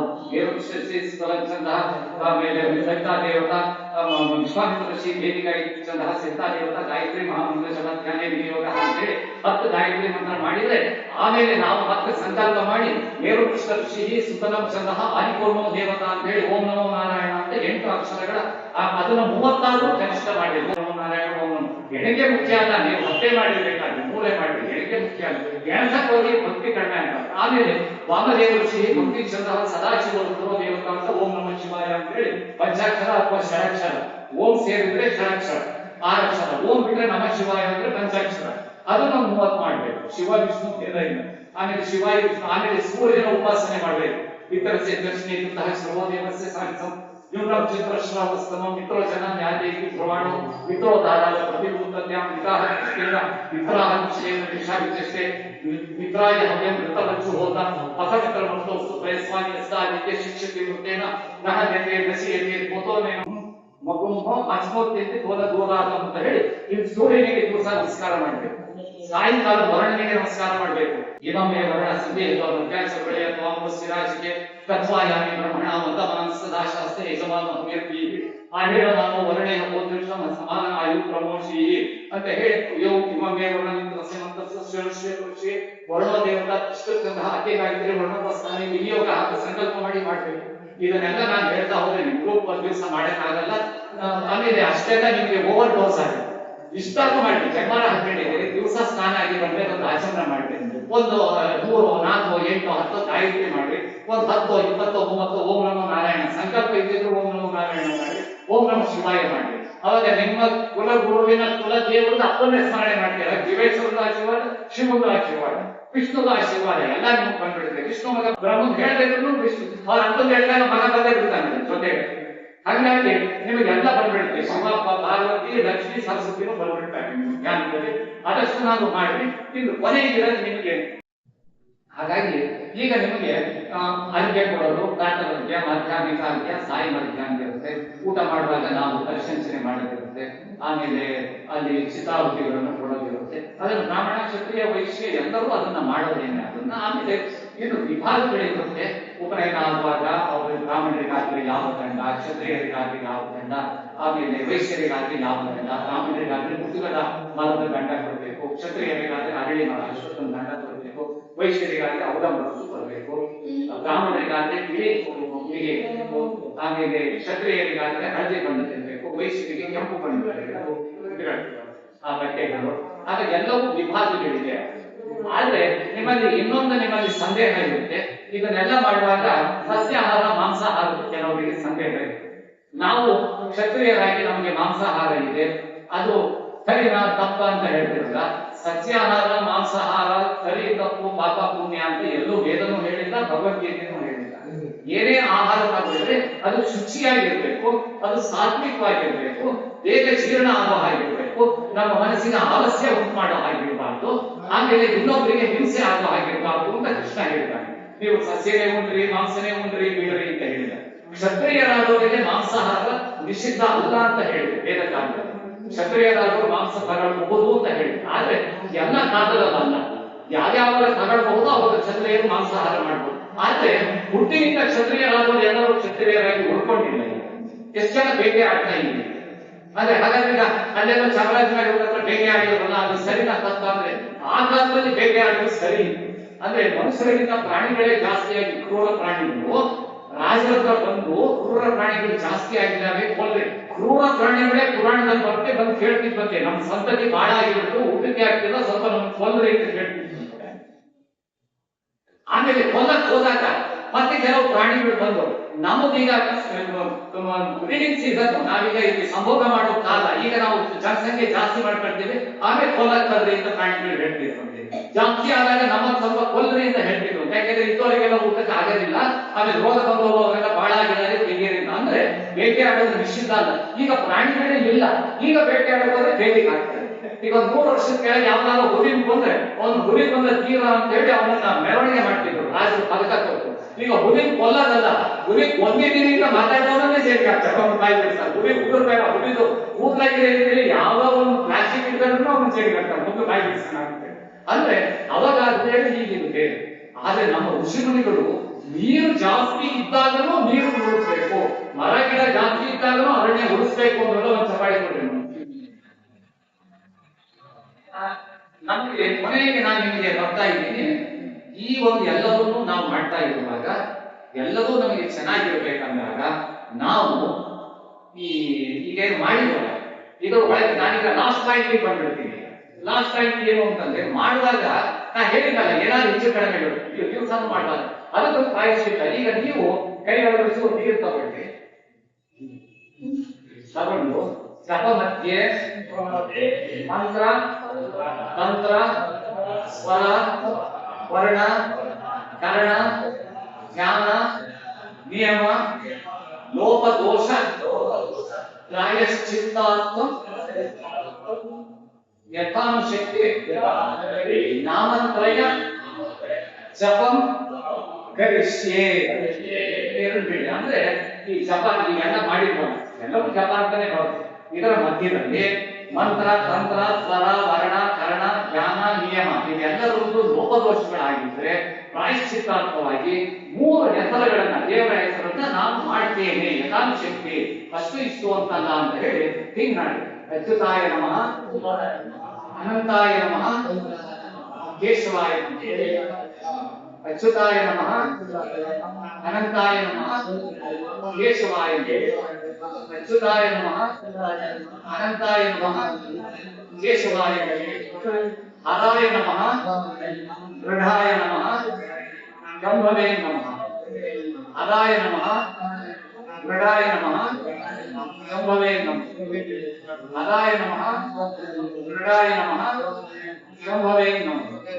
ಕೈ ಅದಕ್ಕೆ ಲೋಪದೋಷ ಅಂದ್ರೆ ದಿವಸ ತಪ್ಪು ಮಾಡ್ತಿರಂತೆ, ದಿವಸ ಹೆಸರು ಹೇಳೋಣಂತೆ. ಆಮೇಲೆ ಸ್ವೀಟ್ ದಿವಸನೇ ಇರೋದು, ಆಮೇಲೆ ಟ್ಯಾಬ್ಲೆಟ್ ಮುಂತಾನೆ ಇರೋದು ಮಾಡಿದ್ರೆ ಕಿಡ್ನಿ ತೊಂದರೆ ಆಗ್ತಾನೆ ಇರೋದು. ಹಾಗಾಗಿ ಆದಷ್ಟು ಕಡಿಮೆ ಮಾಡ್ಬೇಕು, ಎಷ್ಟು ಬೇಕೋ ಅಷ್ಟೇ ಕಲರ್ ಮಾಡ್ಬೇಕು. ಹಾಗಾದ್ರೆ ಬಿಟ್ಟು ಬಿಡೋದಲ್ಲ, ಹಿತಮಿತವಾಗಿ ಇರ್ಬೇಕು. ಹಾಗೆ ಮಾಡುವಾಗಲೇ ಸರಿ ಮಾಡ್ಬೇಕು. ಅಕಸ್ಮಾತ್ ತಪ್ಪಾದ್ರೆ ಈ ಮಂತ್ರಗಳನ್ನ ಹೇಳ್ಬೇಕು. ಈಗ ನಮ್ಗೆ ಇಷ್ಟೆಲ್ಲ ಮಾಡಿದಾಗ ನಮ್ ಸಮಾಧಾನಕ್ಕೆ ನಮ್ಗೇನೋ ಕೊಡು ಅಂತ ಕೇಳ್ಬೇಕಲ್ಲ ದೇವರನ್ನ. ಅವ್ನು ಹೊಟ್ಟೆ ಕೊಡ್ತಾನೆ, ಕೇಳ್ದಲೇ ಇದ್ರು ನಾವು ಅಳ್ತಲೇ ಇದ್ರು ಹಾಲು ಕುಡಿಸೇ ಕುಡಿಸ್ತಾನೆ ತಾಯಿ. ಆದ್ರೆ ಮಕ್ಕಳು ಹತ್ರದಲ್ಲಿ ತಾಯಿ ಹಾಲು ಕುಡಿಸೋದು ಅಂತ ಏನಿಲ್ಲ, ಯಾಕೋ ಹಳ್ಳಿದ್ರು ಅದಕ್ಕೆ ಏನಾಗಿದೆಯೋ ಅಂತೇಳಿ ಮಕ್ಕಳು ಬೇಗ ಹಾಲು ಕುಡಿಸ್ತಾರೆ ಅದನ್ನು. ಹಾಗಾಗಿ ಆದ್ರೂ ನಮ್ ಸಮಾಧಾನ ಕೇಳ್ಬೇಕಲ್ಲ ನಾವು, ಅದನ್ನ ಕೇಳ್ಬೇಕಲ್ಲ. ಇಷ್ಟೆಲ್ಲ ಮಾಡಿರುವಾಗ ಕೇಳಲೇ ಇದ್ವಲ್ಲ ಅಂತ ಅರ್ಥ ಆಗಲ್ಲ ಅಂತ. ಹಾಗಾಗಿ ನಾವು ತಗೊಂಡು ಸ್ವಸ್ತಿ ಶ್ರದ್ಧಾ ಮೇಧಾ ಯಶಃ ಪ್ರಜ್ಞಾ ವಿದ್ಯಾ ಬುದ್ಧಿಂ ಶ್ರೇಯಂ ಶ್ರೇಯಂ ಬಲಂ ಆಯುಷ್ಯಃ ತೇಜಃ ಆರೋಗ್ಯಂ ದೇಹಿ ಮೇ ಪರಮೇಶ್ವರ, ದೇಹಿ ಮೇ ಅವ್ಯವಾಹನ. ಅವ್ಯವಾಹನ ಅಂತಂದ್ರೆ ಅಗ್ನಿ, ಪರಮೇಶ್ವರ ಅಂತಂದ್ರೆ ಬ್ರಹ್ಮ, ವಿಷ್ಣು, ಮಹೇಶ್ವರ, ಸೂರ್ಯ, ಪರಮಾತ್ಮ. ನನಗೆ ಇದನ್ನೆಲ್ಲ ಕೊಡ್ತಾ, ನನಗೆ ಈ ನಾನು ಏನೆಲ್ಲ ಹೇಳಿದಲ್ಲ ಒಳ್ಳೇದು, ಇದು ಇಷ್ಟನ್ನು ನನಗೆ ಸ್ವಸ್ತಿ ಒಳ್ಳೇದಾಗಿ ನನಗೆ ಕೊಡು ಅಂತ ಹೇಳ. ಈಗ ನಾವು ಮಾಡೋದು ಸ್ವಸ್ತಿ ಪ್ರಜಾಭ್ಯಾಂ ಪರಿಪಾಲಯಂತಾಂ ನ್ಯಾಯೇನ ಮಾರ್ಗೇಣ ಮಹಿಂ ಮಹೇಶಾ ಗೋ ಬ್ರಾಹ್ಮಣೇಭ್ಯ ಶುಭಮಸ್ತು ನಿತ್ಯಂ ಲೋಕಾ ಸಮಸ್ತ ಸುಖಿನೋ ಭವಂತು ಸಮಸ್ತ ಸಂಪನ್ನವಾಗಿ ಭವಂತು. ಓಂ ಶಾಂತಿ. ಆಮೇಲೆ ಇನ್ನು ಏನಾದ್ರೂ ಹೆಚ್ಚು ಕಡಿಮೆ ಅಲ್ಲಿಗೂ ಆಯ್ತಂದ್ರೆ ಅನ್ನೋದಕ್ಕೆ ಕಾಯೇನ ವಾಚ ಮನಸೇಂದ್ರಿಯ ಇಂದ್ರಿಯೈರ್ವ ಬುದ್ಧ್ಯಾತ್ಮನಾವ ಪ್ರಕೃತಿ ಸ್ವಭಾವ ಕರೋಮಿ ಯದ್ಯತ್ ಸಕಲಂ ಪರಸ್ಮೈ ನಾರಾಯಣೇ ಸಮರ್ಪಯಾಮಿ. ಅಂದ್ರೆ ಅಲ್ಲಿಗೂ ಏನಾದ್ರೂ ತೊಂದರೆ, ಹರಾಯನ ಮಂಗಳಾಯನ ಶಂಭವೇ ಅಂತ ಪರಿಹಾರ ಹೇಳಿದಾಗಲೂ ತಪ್ಪ ಹೊರತಾಗಿದೆ ಅದಕ್ಕೂ ಕೊನೆಗೆ ಎಲ್ಲವನ್ನು ನಾರಾಯಣ ನಿನಗೆ ಸಮರ್ಪಣೆ ಎಲ್ಲ ಭಗವಂತ ಹೋಗ್ತಾರೆ ಎಲ್ಲ ನಿನಗೆ ಒಳ್ಳೆಯದು ಕೆಟ್ಟದ ನಿನ್ನೆ ನೋಡ್ತಾ ಅಂತ ಕೊಡ್ತೇವೆ ನಾರಾಯಣ ಸಮರ್ಪಣೆ. ಅದರಲ್ಲಿ ನಾವೆಲ್ಲ ಹೇಳೋದು ಅನುಸೃತ ಸ್ವಭಾವ ಅಂತ ಹೇಳ್ತೀವಿ, ಪ್ರಕೃತಿ ಸ್ವಭಾವ ಅಂತಲ್ಲ. ಈಗ ಪ್ರಕೃತಿ ಸ್ವಭಾವ ಬಂದಿದೆ. ಕರೋಮಿ ಯದ್ಯತ್ ಸಕಲಂ ಪರಸ್ಮೈ ನಾರಾಯಣಿ ಸಮರ್ಪಯೇತತ್ ಅಂತ ನಾವು ಹೇಳ್ಬೇಕು. ಆದ್ರೆ ನಿಮಗೆಲ್ಲ ಹೇಳಿಕೊಡುವಾಗ ಸಮರ್ಪಯಾಮಿ ಅಂತ ಹೇಳಿಕೊಂಡ್ರೆ ಅದು ಸರಿ ಇದು ಸರಿ. ಹಾಗಾಗಿ ಎಲ್ಲದನ್ನು ಮಾಡಿದ್ದೀವಿ, ಚೆನ್ನಾಗಿ ಎಲ್ಲದೂ ಆಗಿದೆ. ಬಹಳಷ್ಟನ್ನು ನಾನು ಬಿಟ್ಟು ಕೆಲವೇ ಬೇಕಾಗಿತ್ತು ಅಷ್ಟನ್ನೇ, ಅಂದ್ರೆ ಉಳಿದವು ಬೇಡಾಗಿದ್ದು ಅಂತಲ್ಲ, ಅದರೊಳಗೆ ಒಂದು ಇಷ್ಟಪ್ಪ ಇಷ್ಟಿದ್ರು ಸಾಕು ಅಂತ ಹೇಳಿ ಒಂಚೂರು ಮಂಗೆ ಹೋಗಿ ತೋರಿಸಿ ಒಂಚೂರು ಮೂಸುಕೊಂಡು ಈ ಪ್ರಪಂಚದಲ್ಲಿರೋ ಎಲ್ಲ ಮಂಗೆ ಹೋಗಿ ಹಿಂಗೆ ಮಾಡ್ಕೊಂಡು ನೋಡು ಅಂತಂದು ನಿಮ್ಗೆ ಅಷ್ಟೊಂದು ಹೇಳಿದ್ದೇನೆ. ಎಲ್ಲರಿಗೂ ಸಮಾಧಾನ ಆಗಿದೆ ಅಲ್ವಾ? ಏನಾದ್ರೂ ಒಂದು 5 ನಿಮಿಷದ ಪ್ರಶ್ನೆ ಇದ್ರೆ ಕೇಳ್ಬೋದು. ನನಗೆ ಅವ್ರಿಗೆ ಕೊಟ್ಟ ಟೈಮ್ ದಾಟ್ತಾ ಇದೆ, ಪೆಂಡಿಂಗ್ ಇದೆ, ಕೇಳ್ಬೋದು. ಆಮೇಲೆ ಈಗ ಕಾರ್ಯಕ್ರಮ ಇದುವರೆಗೂ ನಮಗೆ ಸವಿಸ್ತಾರವಾಗಿ ಯಜ್ಞೋಪಯುಕ್ತ ಧಾರಣೆ ವಿಚಾರವನ್ನ ಹೇಳ್ಬಿಟ್ರು. ಅತಿ ಹೆಚ್ಚಿನ ಸಂಖ್ಯೆಯಲ್ಲಿ ಬಂದಿದ್ದಾರೆ. ಅಲ್ಲೇ ಕುತ್ಕೊಂಡ್ರೆ ಇನ್ನೂ ಸ್ವಲ್ಪ ಕೆಲಸ ಆಗಲ್ಲ, ಗುರುಗಳು ಕಳಿಸ್ಬೇಕಿನ್ನು. ದಯಮಾಡಿ ಅದೇ ಕೇಳ್ಬೇಡ್ರಿ. ಕಾಲು ನೋವಾಗಿರೋ ಮತ್ತೆ ಎತ್ತಿದ್ಮೇಲೆ ಮತ್ತೆ ಕುತ್ಕೊಳ್ರಿ. ಕಾಲು ಉದ್ದ ಮಾಡಕ್ಕಾದ್ರೆ ಉದ್ದ ಮಾಡ್ರಿ, ಅಲ್ಲೇ ಕುತ್ಕೊಳ್ರಿ. ಬೆಳಗ್ಗೆಯಿಂದ ಬಂದಿದ್ದೀರಾ, ಬಹಳ ಸಂತೋಷ. ಈಗ ಗುರುಗಳಿಗೆ ಗೌರವ ಸಮರ್ಪಣೆ ಇರುತ್ತೆ, ಗೌರವ ಸಮರ್ಪಣೆ ಇರುತ್ತೆ. ಅದಾದ್ಮೇಲೆ ಈಗ ತಲೆ ಸ್ನಾನ ಮಾಡ್ಲೇಬೇಕಾ ಅಂತ ಕೇಳಿದ್ರು ಅವ್ರನ್ನ. ತಲೆ ಸ್ನಾನ ಪ್ರತಿ ದಿವಸ ಮಾಡ್ಬೇಕು ಅಂತ ಇದೆ ಪದ್ಧತಿ ಒಳಗೆ, ಆದ್ರೆ ಎಲ್ಲರಿಗೂ ಆಗಲ್ಲ. ಆಮೇಲೆ ನಾವು ಮೈ ಸ್ನಾನ ಅಷ್ಟೇ ಮಾಡಿದ್ರು ಸಾಕು. ಎಷ್ಟೋ ಸಲ ನಮಗೆ ಮೈ ಸ್ನಾನ ಮಾಡೋದಕ್ಕೂ ಎಲ್ಲ ದೂರಲ್ಲಿ ಇರ್ತೀವಿ, ಅದಕ್ಕೂ ಆಗಿರೋದಿಲ್ಲ ಅನ್ನೋದಕ್ಕೇನೆ ನಾವು ಪ್ರಕ್ಷಾಳನ ಮಾಡ್ಕೊಂಡು ಅಲ್ಲ, ಅಪವಿತ್ರ ಮಂತ್ರ ಹೇಳಿ ನಾವು ಪ್ರಕ್ಷಾಳನ ಮಾಡ್ಕೊಂಡು ಅಲ್ಲ.